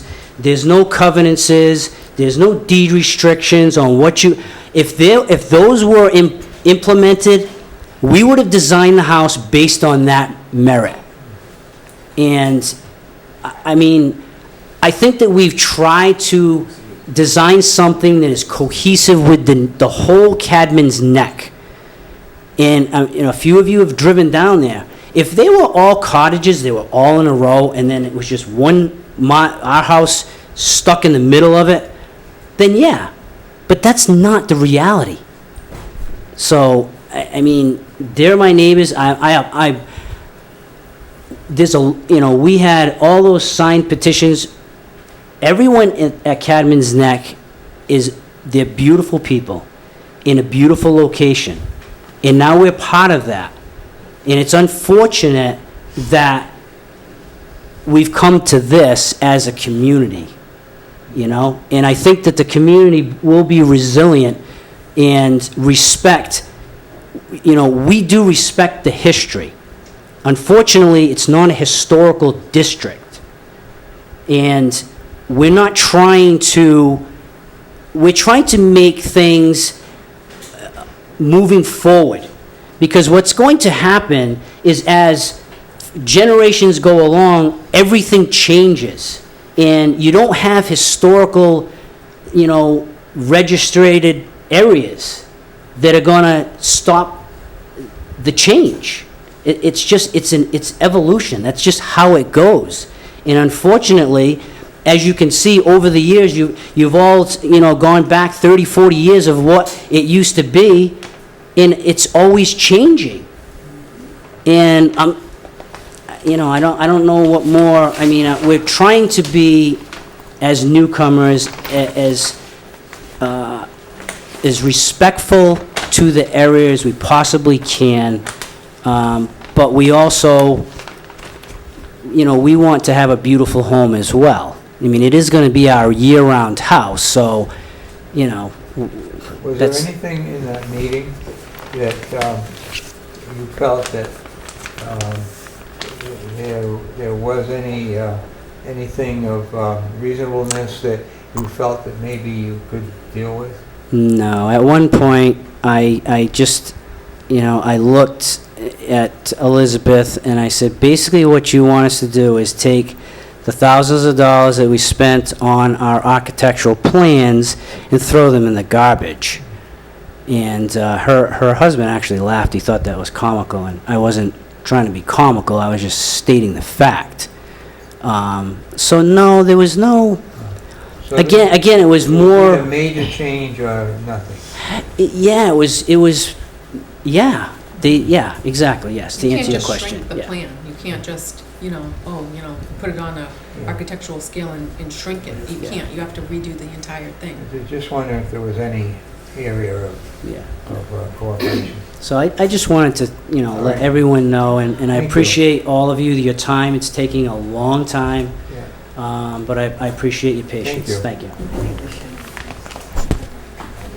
something different than your previous. Okay, I thought I was finished, but Russ brings up the issue of respect, and I think that's a very important concept, because I want the two of them to know we respect their wishes and their desire to have the house of their dream and to have plenty of living space and so on and so forth. But the problem is that the house that they're proposing to build, which is more or less like some houses they've already built elsewhere and developed and sold, are houses that are more suitable for suburbs. And you can find houses just like them in the suburbs. But Sunrise Avenue has been, for me and for most of us, a kind of sanctuary and escape from the suburbs. If we wanted suburbs, we'd live in the suburbs. So it isn't that we don't want them to move in or have a house on the property they've acquired or something like the house they would like to have, but not this particular house. It doesn't fit in at all, and it destroys the ambience of the location and begins to make it more and more like a suburb. And that's what we're objecting to, and that should not be taken as disrespect. We do respect and think highly of Russ and Carrie, and I'm sure they will be very good neighbors, but hopefully not living in the house that they have planned to build. Could That's you all. be specific about what doesn't fit in? What does it? You just said the house doesn't fit in.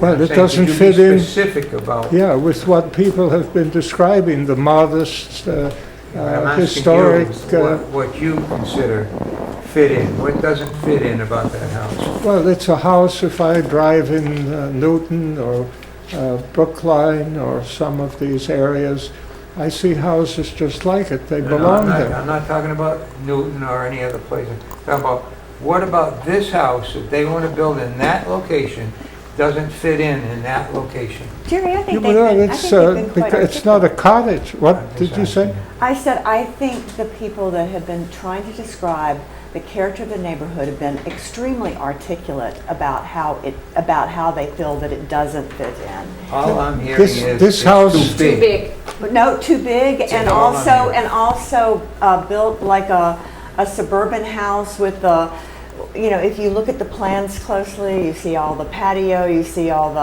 the gardens. It doesn't look like anything else on Sunrise Avenue. It doesn't. What rule do we have that Or- dictates it has to? It's. I'm not saying that it has to, but I'm saying that I think they have been very articulate in trying to describe to us what is the character of Sunrise Avenue and how this particular house is not within that character, and that, whether or not it's, are we gonna make the decision on the letter of the law or the spirit of the law? So are you saying that there's no houses down there that have patios? No, it's, No houses that have gardens? No, I'm not. Well- I'm just saying that if you do look at it, I can understand what this gentleman is saying about there being a suburban sort of feel to the whole thing. I can be I get it, more specific because. but I have an art background, so. Yeah, maybe no, that you're helps. making a very good point that I agree with entirely. The mock-up of this house reminds me mostly of what you would call a sort of a English manor house that you see on TV or maybe in England if you travel around. That has nothing to do with Sunrise Avenue. Nothing whatsoever to do with Sunrise Avenue. And that makes our smaller little cottages, which Carrie likes to call shanties, and make us look like, what did they call them? The people who work for the Lord of the Manor, that kind of thing. And Shanty by definition is a crudely built cottage. I don't find that in the least bit respectful. but that they shouldn't have a house on that property that they could live in. I respect that they should have it, but not this house. And you ask why, what's about it, and I'm trying to... It's an English manor house. And But not only that, you're also talking about the density of the house, how big it is. yeah, And I think they've made that very clear. So I'm just wondering if we can't move on. And yes, I'd like to call move this- back. And call this Unless you hearing have... Did you have another to an question? end. Phil? I agree. I think we're coming around, same comments. I think it's time to have some discussion, if the board agrees. I would like to move to close the hearing. I would second that. I'd like to ask a question of the applicant about the plan. I just wanted to address one thing on the plan. I had noticed it before, and it keeps bothering me a little bit. These are, I'm going to just use the more simplified one. These are lot lines, and yet these patios, and I'm not familiar with the patio, I didn't go down and look in, on the riverside or whatever, but these patios seem to cross over the property lines.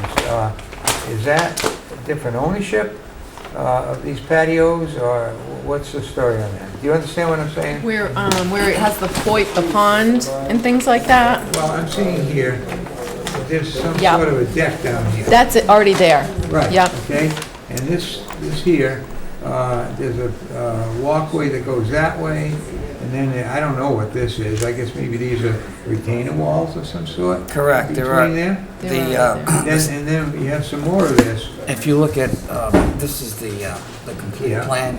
This is a seawall on a riprap bank along here. And all of those physical features, those exist. Those are already there. They're historical. Okay, so this is just riprap. This is not a walkway of No. any kind. That's a riprap embankment. Maybe that's what's confusing me then. And the planting that's there, that was put by conservation. So that's what they recommended to do.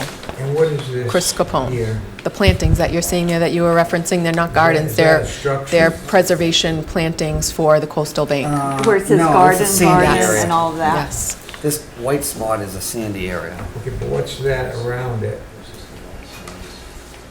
That encloses it, we'll say it encloses the sandy area. Where is he saying? It's just, that's a survey, it's a solid line that reflects the limits of the sandy area. I just, so none of this has to do with ownership or walking on or No. any of this So stuff? this isn't some sort of patioed pathway? No, it's all stone riprap. along the bank. It's very, it It's doesn't. like a wall that's on the bank, With lower, is the riprap not even there on, so some say sort the of land is steep here, angle? it's way down here. Sloped. And then the areas that labeled gardens, those exist. Those are to be demolished. Okay, this one doesn't show the gardens, but okay. All right. Does the board have any other comments, questions? No. Can I move to I close think this it's part of past the Jeff's meeting? bedtime. It's past mine. Okay. You got a long way to go back. Okay, no other comments? No. Okay. I have something Oh, wait a I minute. like to say. You haven't spoken before? No. Okay. Well, you just got in under the wire because we're about to close the hearing. Oh, we did already. I'm Priscilla Adams, and I lived at 147 F on the other side, near where Roland lives. My great-grandfather actually was the third person with the two Darling brothers that originally owned much of Cadmus Neck. They had purchased it from the Camp Association. Anyway, I was just thinking about a possibility of compromise here, which is the way things usually get settled. Am I correct that someone told me, I think that it was a Tudor style on the outside? A Tudor design? No, they said country manor house. I believe that was the term that they used. Okay, and what is the outside coverage? It's shingles. Weather shingles? It's like a natural, it has like a gray shingle to it. Like beach music. It's like Okay. a Suzanne's- it's like Suzanne's Suzanne house. Samuels. Okay. Well, I was just thinking if you could somehow leave the whole footprint the way it is, the whole floor plan, and just make the outside a little more coastal looking, It is. a little more casual looking. We did mention that we would try to accommodate the details once we started putting everything together. So we already had, basically said that when we met with them. So You also mentioned that you were putting a couple of gable peaks to sort of mimic the Yes. smaller houses, Yep. correct? Yep. Yes. I had built my house in 2000, and the original house was one of the little, it's on the other side, but it's just like, with the two windows and the door in the middle, and it was one of the originals that was built in 1900 by my great-grandfather. And this is how people are at Cadman's Neck. We were so sentimental about it. Bob Maltese, bless his soul, was helping me every step of the way with my house. And it was getting complicated trying to keep the house and add on to it. So he said, why don't you just start all over again? And I said, well, I can't because I don't have any. He says, go ahead and do it. I loved him. But I took the house and tried to give it away because I was not going to tear it down. And went to the conservation office one day, and forget his name now, but he said, oh, why don't you make it into a garage? And that's what we did. We saved the house because it's a whole sentimental thing. And so it's the garage now. And I totally understand how these people feel. But again, my house is a lot bigger than it was when we started. But I have a much bigger piece of land that goes all the way over to Cadman's Neck Road from the other side. And that's, I think, the problem is that it's just kind of looks like it's squeezed in there. But I would think the compromise would be how you do the outside of it. Well, thank you. It would be nice if there could be some kind of meeting of the minds. We don't have a front elevation of the house or anything to look Yes. at. We do? Yeah, I've been trying to. And we are incorporating, we are taking the boathouse apart, we're not demolishing it. Yeah, that's the site plan. It's- Yeah, I know, I'm not seeing it. I'll show you. I've got a lot of information here, but I don't I have. think in your packet. application, huh? Yeah. Oh, okay. 11 by 17. Here. Yeah. This is all paperwork from this kid. Yeah, he's got it.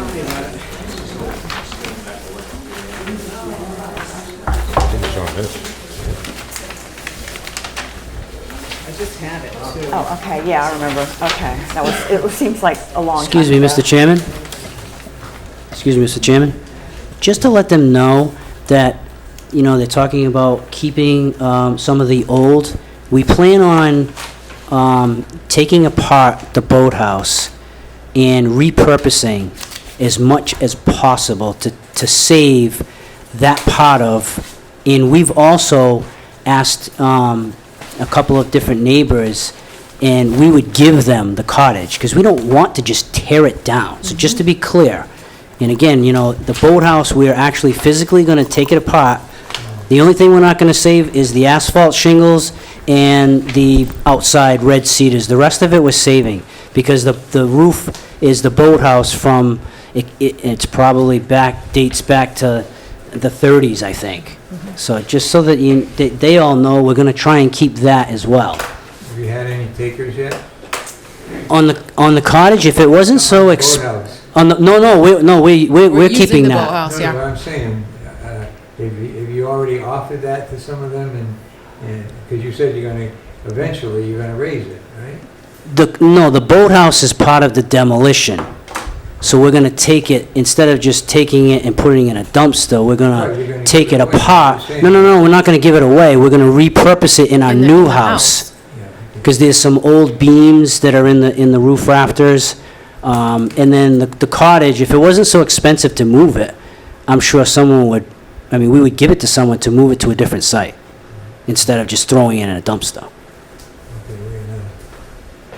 When I wanted to reiterate that when we talked to Russ and Carrie, we said, if you would get rid of the incorporated garage, it would make a big difference in the suburban quality of the house. Oh, this is the And garage? if they would eliminate the workout room above the garage, the whole footprint would be smaller, and it would, if you think about it, it would turn what is a wall along the street to a more L-shaped building, which would be, More character to it. it would, the scale would be That's the garage. better. People keep talking about the boathouse and the outhouse and how combining them is fine because it doesn't increase the square footage that much.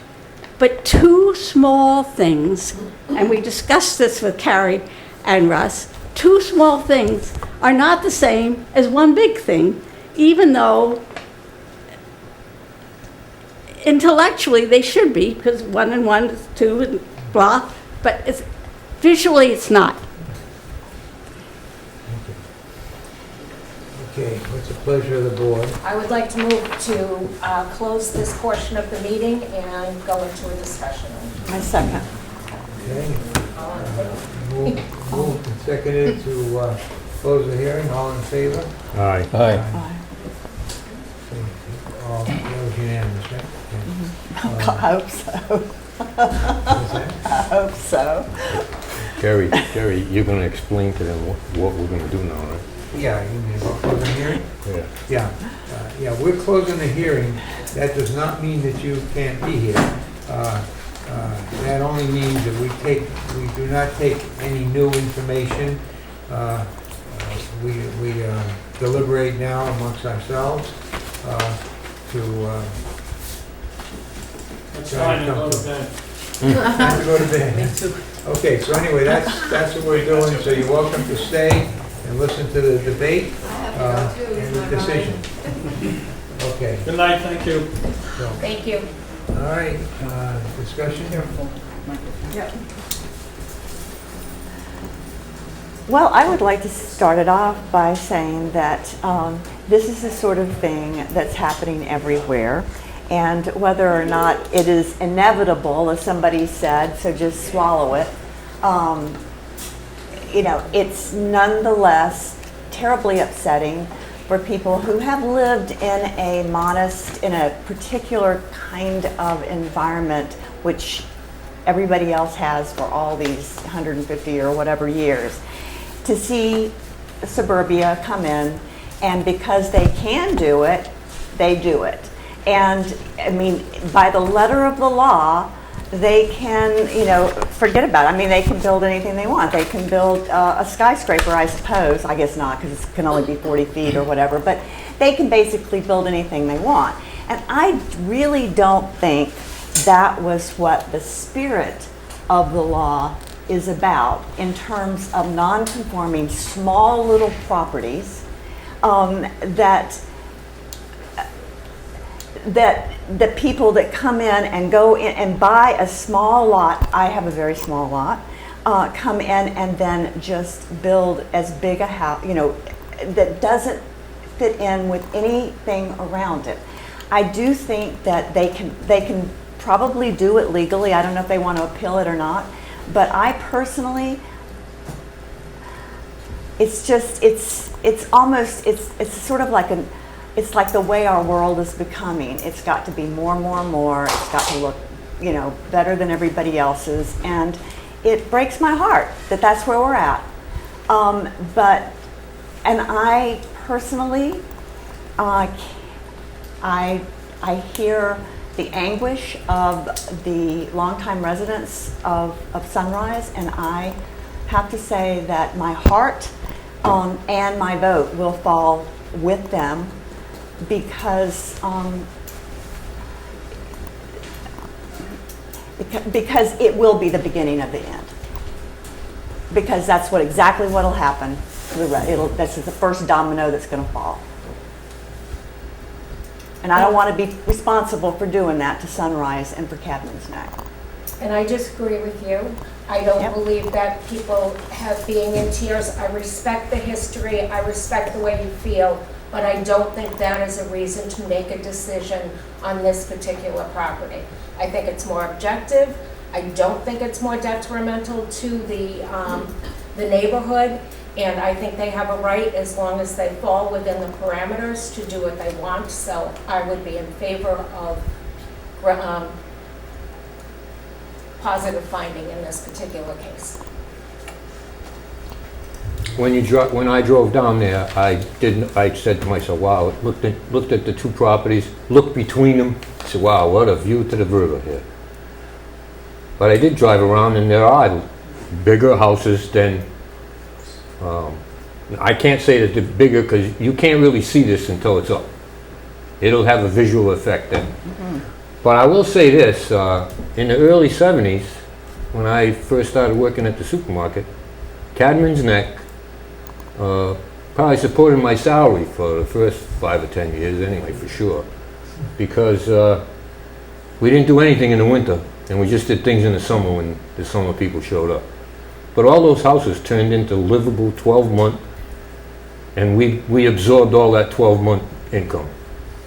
So, in my opinion, I don't see it as a bad project. How many votes does it take for a finding? 4 to 1. Sorry, I couldn't hear you, Jim. Gotta How have many 4. votes? You have to have 4. I thought Three? just a majority. It's a majority. Majority. Just a majority? Just a majority. Oh, Right. simple majority. Mr. Chair, would you like me to just read to you what the standard is, as you guys Yes. are deliberating? That would be great. It would be an alteration, I believe, and it would be pre-existing non-conforming structures or uses. What'd you say? Sorry. What are we doing? This is a discussion on the board now, not involving anybody else. Do they want to? Do you want me to talk louder? Is that what you're saying? Please. Oh, I'm sorry. Yeah, he's actually talking with us, but we would like you to hear. Pre-existing non-conforming structures or uses may be altered provided there is a finding by the Board of Appeals that such alteration shall not be substantially more detrimental than the existing non-conforming use to the neighborhood. And to the extent that this is a change, and I don't believe it is, but it's the same standard. So again, it is shall not be substantially more detrimental than the existing non-conforming use to the neighborhood. So that's the comparison that you're making. Thank you, Jim. I have just a couple of things to say. First of all, I think I've heard all of the discussion from the folks who lived there for years, but they never put it in writing, and that's why we're here. That's a big mistake. If this were an historic district like the Point, it wouldn't be in front of us, it would be in front of the Architectural Board, Historical Board. Historical Commission. Yeah, Historical Commission. But by the same token, we have to refer to this right here, and I realize you talk to your neighbors, but essentially, there wasn't enough talking, there wasn't enough discussion. There are things now that are so easy to do, which basically every architectural firm can do. Solids modeling is one of them. This whole neighborhood, I am not talking about Cadman's Neck right now. My opinion is going to be based on Sunrise Lane, is it? I was on Sunrise Lane, and that's all I'm looking at. It has a certain character to it, and the architect could have modeled those houses for in a very simple way and shown everybody the size of the house. People can't read these things. These are technical things that architects, engineers, and builders use. So I think that was a mistake that was made.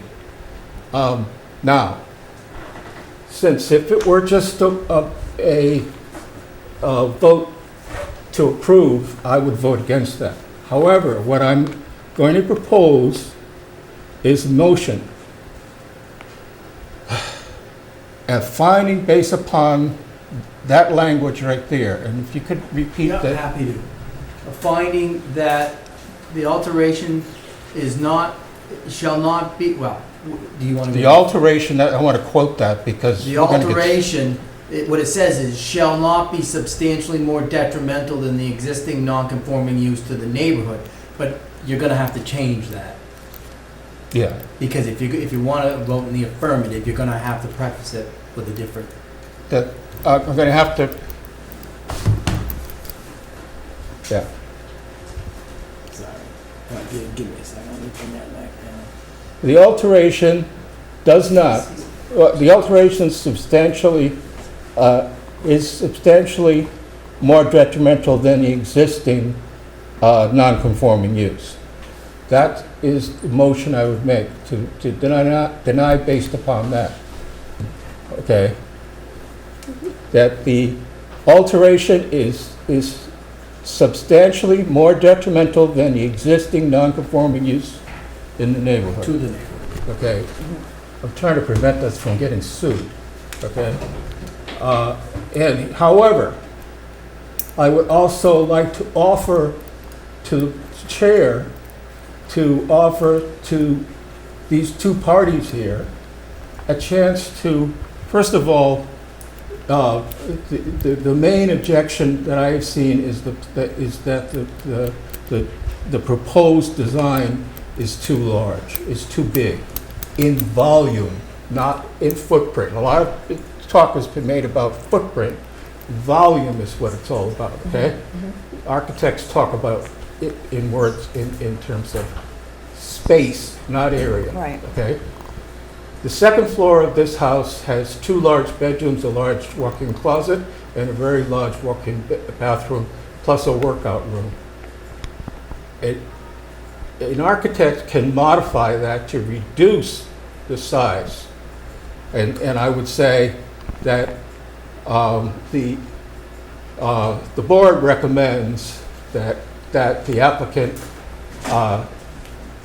meet with their architect and somebody who represents Sunrise in official capacity. I understand there's an association. All I've heard from is, I can't believe, I'm so frustrated that after all these years you've lived here, you haven't done anything to do what you want to do now. That's what's frustrating to me. We can't fix this. You could have established a district decades ago, but you do have an association. So the association, the architect, and the proposed builders, owners, could meet together and come up with a volume that is not detrimental to the neighborhood. That is based, I'm trying to base it on what the findings say and something specific that they can do. It's not my opinion. I'm saying it is based upon some codifiable things that can be done to fix this, okay? It won't be fixed by us by voting for or against. It'll just be a mess. So let's, Mr. Chairman, along with my motion, I would ask that the board recommend to the applicant that their architect, a representative of the Cadman's Neck Association, that's probably as official as you can get, can meet to modify the volume of this house. I think we're a little late for that. Can I ask the applicants a question now at this? What I'd like to do is get a second to his motion and then have okay. discussion. That's my, Can you read that back to me and see if it Hold on makes a it? second.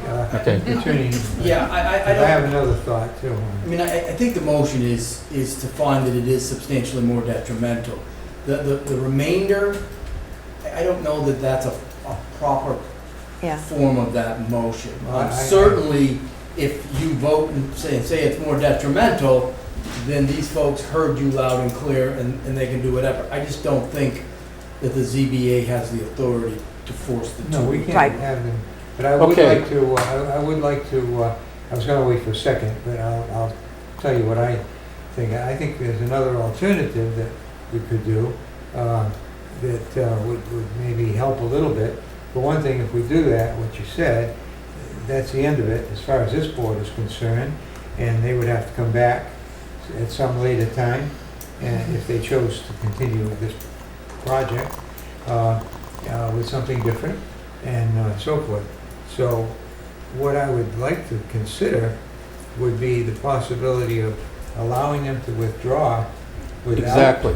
prejudice, That's, so that way they could talk to themselves, they could then maybe talk with some neighbors, see if there is any, they can always come back and say, no, we've had it, so, and then we have to then entertain a motion. like that. I think that's the right, I was only trying to get the thoughts out there, but Yeah. I agree that the motion, that, the motion I have on the table is to deny the My finding. concern is they can't come back for, I know, but I'll table that motion and allow you, as the chairman, to propose this to the applicants. yeah, well, it wasn't seconded, so we don't have to table it. You didn't ask for a second yet, Jerry? Yeah, I did ask for a second, but no one did. Well, I was getting ready to, but you, Well, I'm saying this, right. my idea would be better without that motion. We'd have to overturn that and then, so anyway, what I'm suggesting is that, did you, well, wait a minute. I just wanted to make a suggestion that there is another alternative. Okay. I understand what you're saying. If there was a denial, you can't come back for 2 years. But you close the hearing, you could vote to reopen the hearing and then vote to continue the hearing to allow them to digest what they're hearing. Mr. Chairman, we've closed the hearing, Right. and what you're saying is substantially what this man has said. He's out of order, Well, but I let him do it because if there's Yeah. a third one. But what I'm saying is you can offer that to the applicants. Now, the only thing is, if he withdraws without prejudice, he would could come back with the same proposal if he wants to, and that's a whole new hearing. Can So we, the closed hearing is immaterial, am I correct? Well, I think what he was saying is, You mean Mr. DeVignan? yes. Yeah. I think what he was saying was, and you could correct me if I'm wrong, I think what he was saying is that you could just continue this hearing Right. to a time and date certain. We could. His clients can go back, they can talk and determine how they want to proceed. We could. Because at the end of the day, they might not want to withdraw and then just move forward. Is that what you meant? Is that what you were saying? Because if it's within a reasonable time, Yes. we could do that. I wouldn't want to do it 6 months from now. Yeah. Well, yes. So, okay. But anyhow, I want to be clear that this allows people to talk to each other. Everything's not lost. Whereas if we vote tonight, it's likely that everything is lost and we don't go forward. I'd like to see this go forward. I personally haven't expressed my thought. I'm trying to make a difference between a neighborhood being Sunrise and all of Cabinets Neck. I think there's a very big difference between them, and I'm hoping that we could get some resolution that might bring the things a little bit closer together, and this would only give you more time to do that, and if it doesn't work, it doesn't work. You've had one meeting and it ended up with nothing, like you said. So, anyway, that's what I would like to see us do. So you've heard, the board has heard the suggestions. One would be to just continue this hearing to a time and date certain, and you don't have to go through the withdrawal process. My only thought with that was that I have a feeling it's gonna take a while. But if it's within a month or so, I think we'd be You okay. give them a month to come back? Yeah, something like that. Yeah. Continue this for roughly a month, Mhm. 6 weeks, whatever. We don't want to, they would have to agree to extend our deadline time. Yes. Which is standard. In other words, just so you don't know what we're talking about there, we have only a certain number of days after you file an application and we hold a hearing for us to come up with a decision, which is yes or no. But if we continue it and you sign on that you extend those days by the same days that we're continuing it, it's to your benefit. That way there, we don't lose our ability to do it, because if we miss that deadline, it's automatically approved, and we will never allow that to happen. So anyway, would you be amenable to extending our deadline time? Yeah, okay. So anyway, anybody want to make a motion to continue this hearing? You gotta do it to a time and date certain. Mr. I'm Chair. sorry, please? You'd have to do Yeah, it to a time and date certain. We have October 12th and then the 26th. 26th of 26th. October. Okay. That's about a month. Do you feel that you could get any progress in that period of time?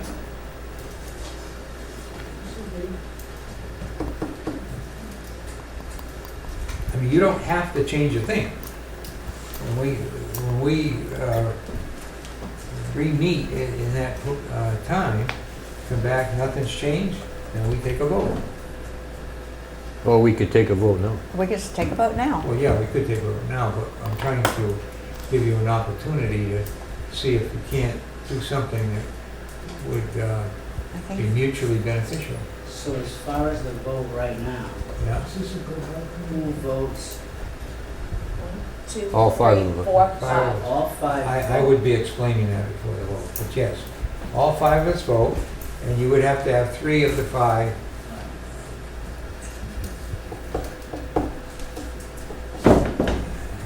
Fit this in. I try.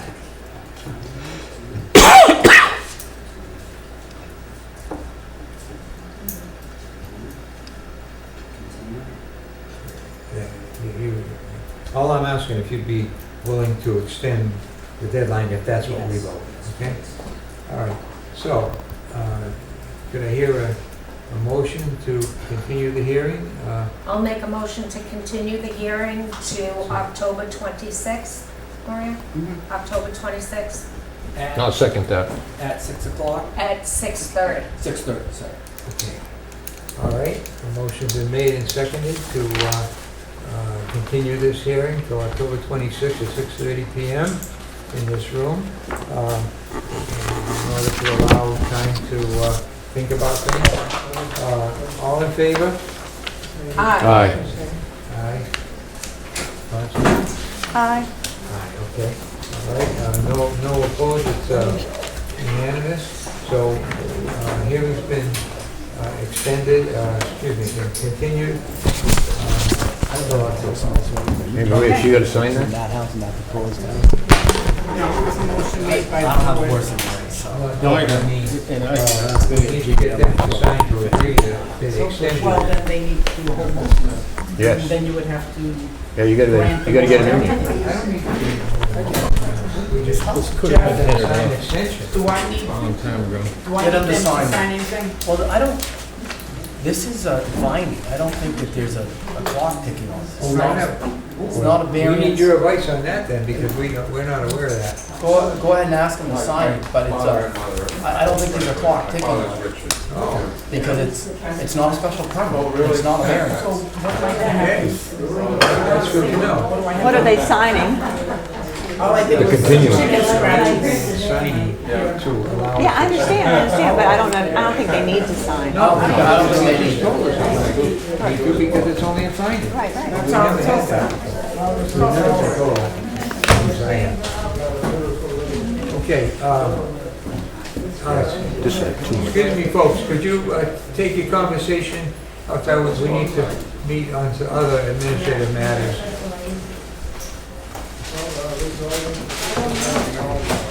So with Miracle Lane, Yes, Miracle Lane was on our agenda for Yeah. the next hearing. Are you here for Miracle Lane? Yes. God bless you. my God. Or did you have to wait? Story of a mother's life. You had to sit through this. That wasn't too bad. Okay, all right, well, anyway, then let me open the hearing, the continued hearing for Miracle Lane, if I can find here it is. I see the gentleman took my advice. Okay. Actually, he was late, so I'm really concerned about keeping Jeff too late here, but we also have... it's going to be a quickie. All right, okay. Miracle Lane, petition of Derek Pacheco, special permit to convert an existing structure into a one-level detached, one-bedroom accessory apartment not greater than 850 square feet as allowed by zoning bylaw Article 9, Section 9.5.2, subject property located at 14 Miracle Lane, Westport, Mass, shown on Assessors Map 33, Lot 3D. So we'll hear from the petitioner, and then later we have just one item to go over with you. During that time, my husband and I, we discussed about what would be the best course to go. And since Title V was mentioned, we decided, since the property was 22 years old, we figured that would be the best course to go first, to make sure it was in proper working condition. So we finally had an inspection. We had, they emailed us the report last Friday, the 23rd. Who did? Bay State Sewage. Oh, okay, your contractor? Correct. Not the Board of Health? No, not yet. No, I actually was on my to-do list today, but unfortunately, family matter came up. But I wasn't able to contact them, make sure they had received the report as of yet. That will be tomorrow morning. So we wanted to make sure that if there was any issues with the septic, that would be the first priority to address before going forward with anything else. So that passed, that's fine. So now we will be contacting the Board of Health, make sure we follow in the right order of things. Do you want us to Continue this hearing? Yes, please. Okay. Just bear in mind that the latest information that we got, same information we had last month, is that the Board of Health says that you are approved for a 3-bedroom thing. They are saying that the assessor's records say 4 bedrooms and somebody says 5 bedrooms. I forget which it is, but either way, it's Right. 3. And so that- you've got to get that resolved. And that's my, And it may yes. involve a new septic system, and you're aware of that. Right, and that's why we wanted to do that, to Yeah. make sure that, you know, it's stated that it's a 3-bedroom house. The septic is for a 3-bedroom house, and it is in passing working order. So those steps are all addressed. So now I can. But you're still thinking of wanting to come back to do a detached apartment in a Correct. pool house, right? Yes, So yes. that means you'd have to add another bedroom. No, because You just said it's a 3-bedroom house. it's a 3-bedroom house. We're gonna decommission one of the bedrooms because it's for my daughter. Yeah. She's okay. 21. Well, She as long needs. as you understand. Yeah. No, we do. It's, And you know, and that's. You can't say a 3-bedroom No. house and a one. No. It's. Well, the better way, it's up to you, but would be to try to see if you can't get a 4-bedroom system. No, not please gonna let work. the kids move. Right, Jerry, just like plan that, you're right. Well, come on, yes. Isn't that what we all try for? I mean, We raise them. That's a good reason Let the to kids say, hey, you live. can't live here anymore. No, Wanna help she's us 21, she's still in school, working, she needs her privacy. We're more than Okay. willing to That's fine. provide that until she is able to Okay. leave the nest, Let me ask please. the attorney a question.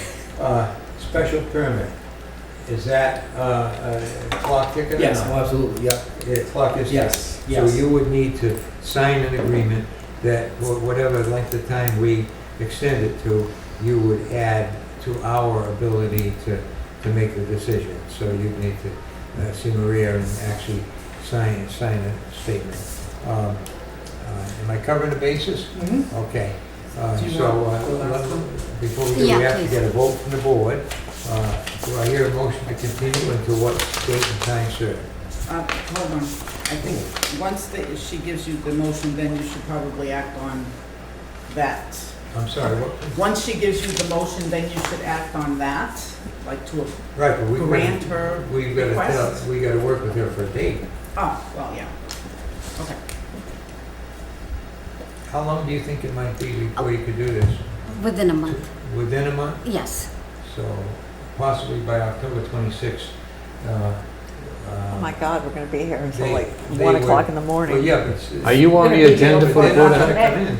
They won't be able to come No, in with an not- approved septic system by October 26th. It might be more than a month, that's what I'm trying to tell Okay, you. so I'll need to, like I said, Once I you- was waiting for the septic report, which I didn't receive until after 1. that's And it fine. was an email on Friday, so I haven't had a chance to contact But them. it doesn't stop you from coming in on No, October no. 26th Right. and just say, you know, we're still working on it, okay?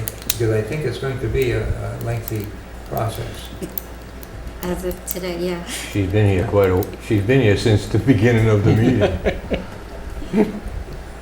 When is she So- going to be 22? Mm.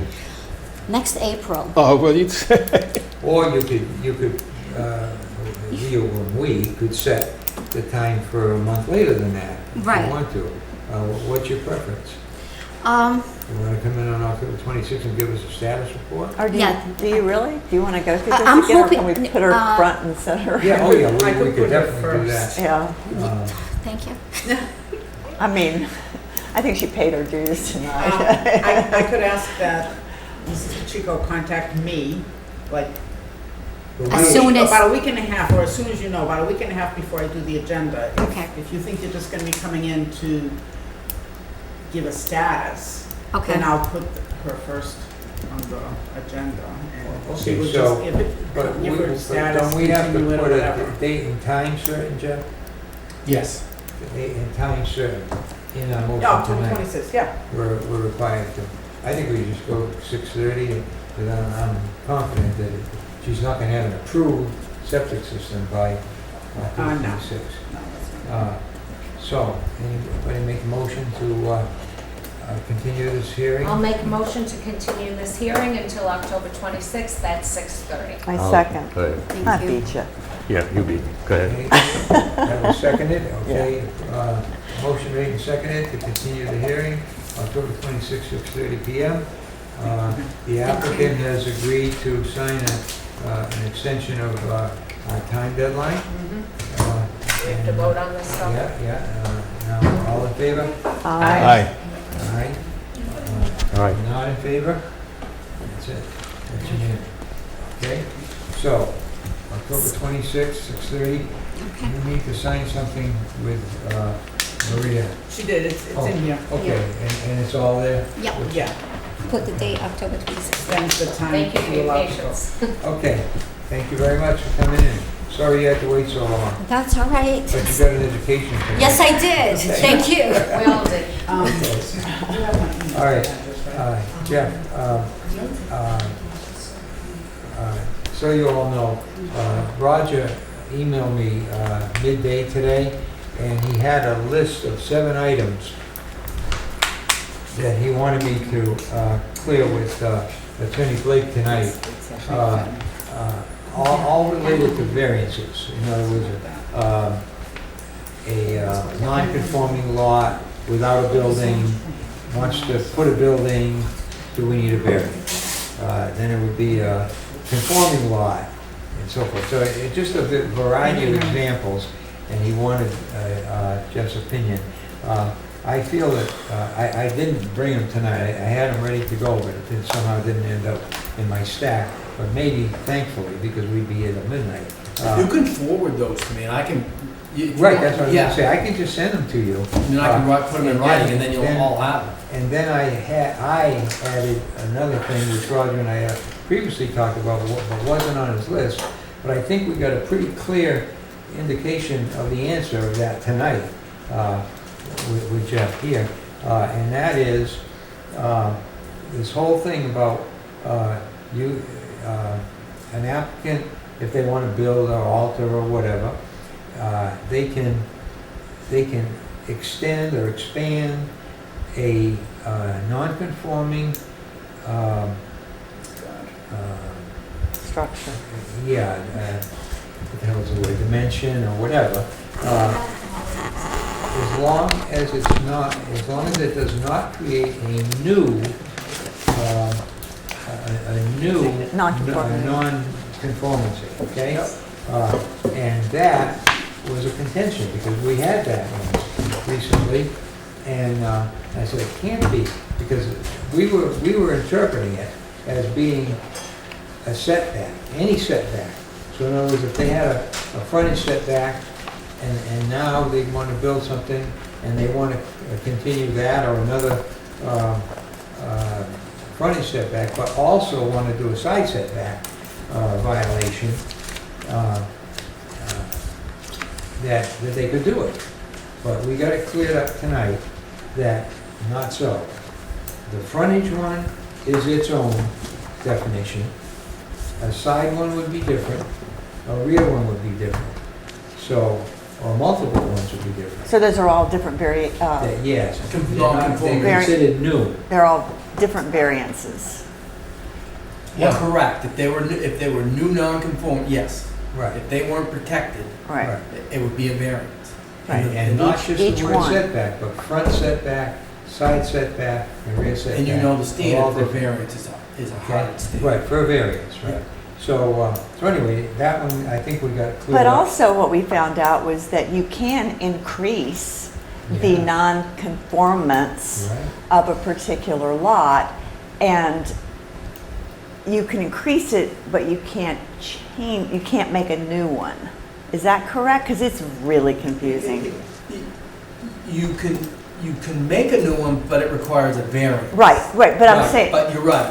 For the findings, it's only talking about existing nonconformities. You can play around with those, but the minute you get a new one in the mix, but gotta you get a variance for that. but you can increase the non-conformancy of it, because let's say, yes, Yep. which seems. That's what I'm saying. The language in the finding says exacerbated, it says, Substantially more detrimental. Well, that's different. that's a finding. Right, I understand that. That's a lot Yes, grayer than the variance issues. Yeah. Oh, yes. Variance is black and white, but Yes. we're really in a gray area. But of what findings.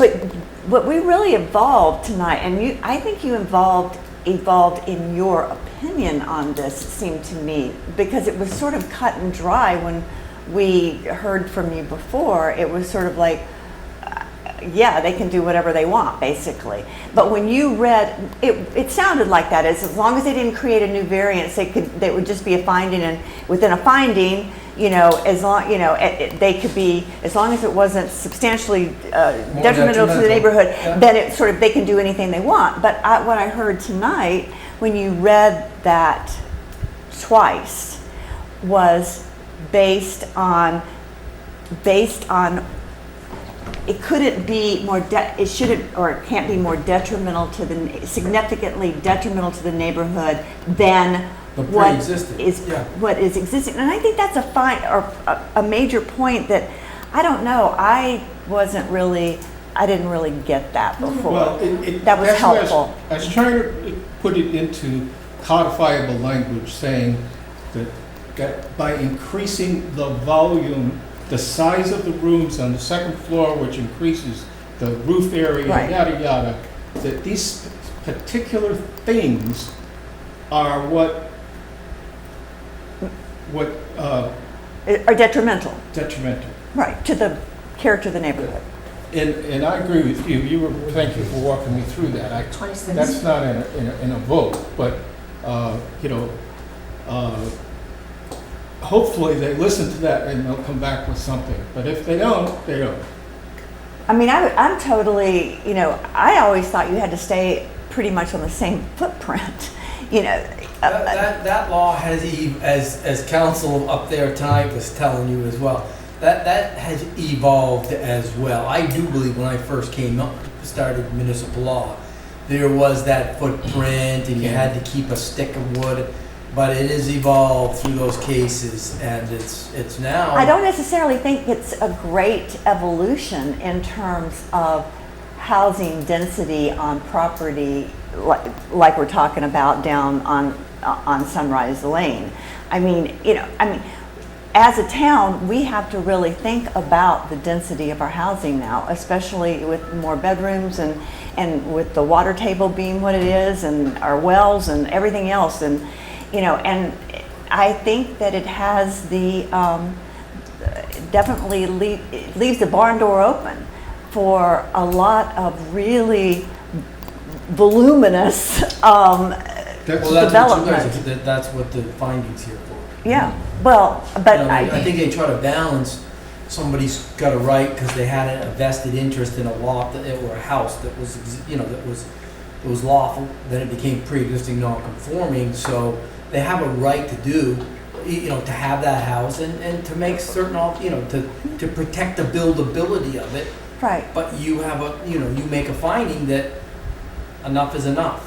It's too big, it's going to cause more traffic, it's going to, you know, overburden. There has to be some kind of specificity to it, that, as you say, it's got to be based upon traffic or. Well, not necessarily. You can't just say, I don't like the size of it. Well, that's what we did tonight. Density. Density, You know, that's what we did. Kind of, you know, it's always got to be tied back to zoning. You can't say, I don't like the fact that you have a 6-12 pitch. I think you really ought to have a 12-12 pitch. Yeah, no, I get that. You know, that's what I'm saying, but it's got to be tied to zoning.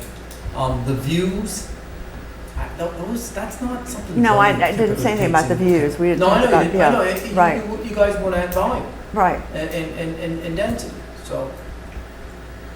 Well, let's see what they come up with. Good grief. Okay, can we move on? Yeah. Because we've been discussing this since 6:30. But I thank you because, you know, you know, I'm sure that I'll get all this mixed up again in another month, but. 48 Section 6, right? What's that? Land Use Lawyers Employment Protection Act. And I'm not joking. I mean, it's, and just think, we're only on the second accept clause. There's like 4 or 5 of them in there. Well, going along with that idea, I'm going to leave the question in about the new non-conformity, and that way there, that can be addressed in writing to us, so we'll understand it as well. Plus Roger's 7, and I'll email that out to you tomorrow, okay? So we're good. I took it from his email, and I widened it out so that people could actually understand it and write notes. Okay, so did you need the minutes? You guys good with me? Yes. I think we're all See you, set.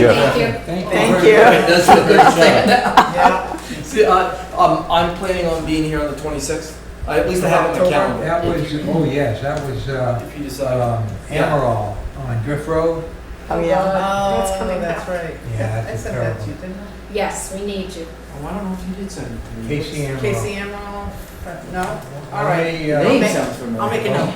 We had him here before. Cease That and was my desist first we had. case. Yeah. My first case on this board. And they had like 4 or 5 illegal structures on the property. You're on the record. You're on the record. Okay. So anyways, yeah, I will send be that, yeah. able to- But I put you in for the continuation of this here on the 26th. Thank you. All right, see you guys. Have a great night. Jeff. Bye. Okay, thank you.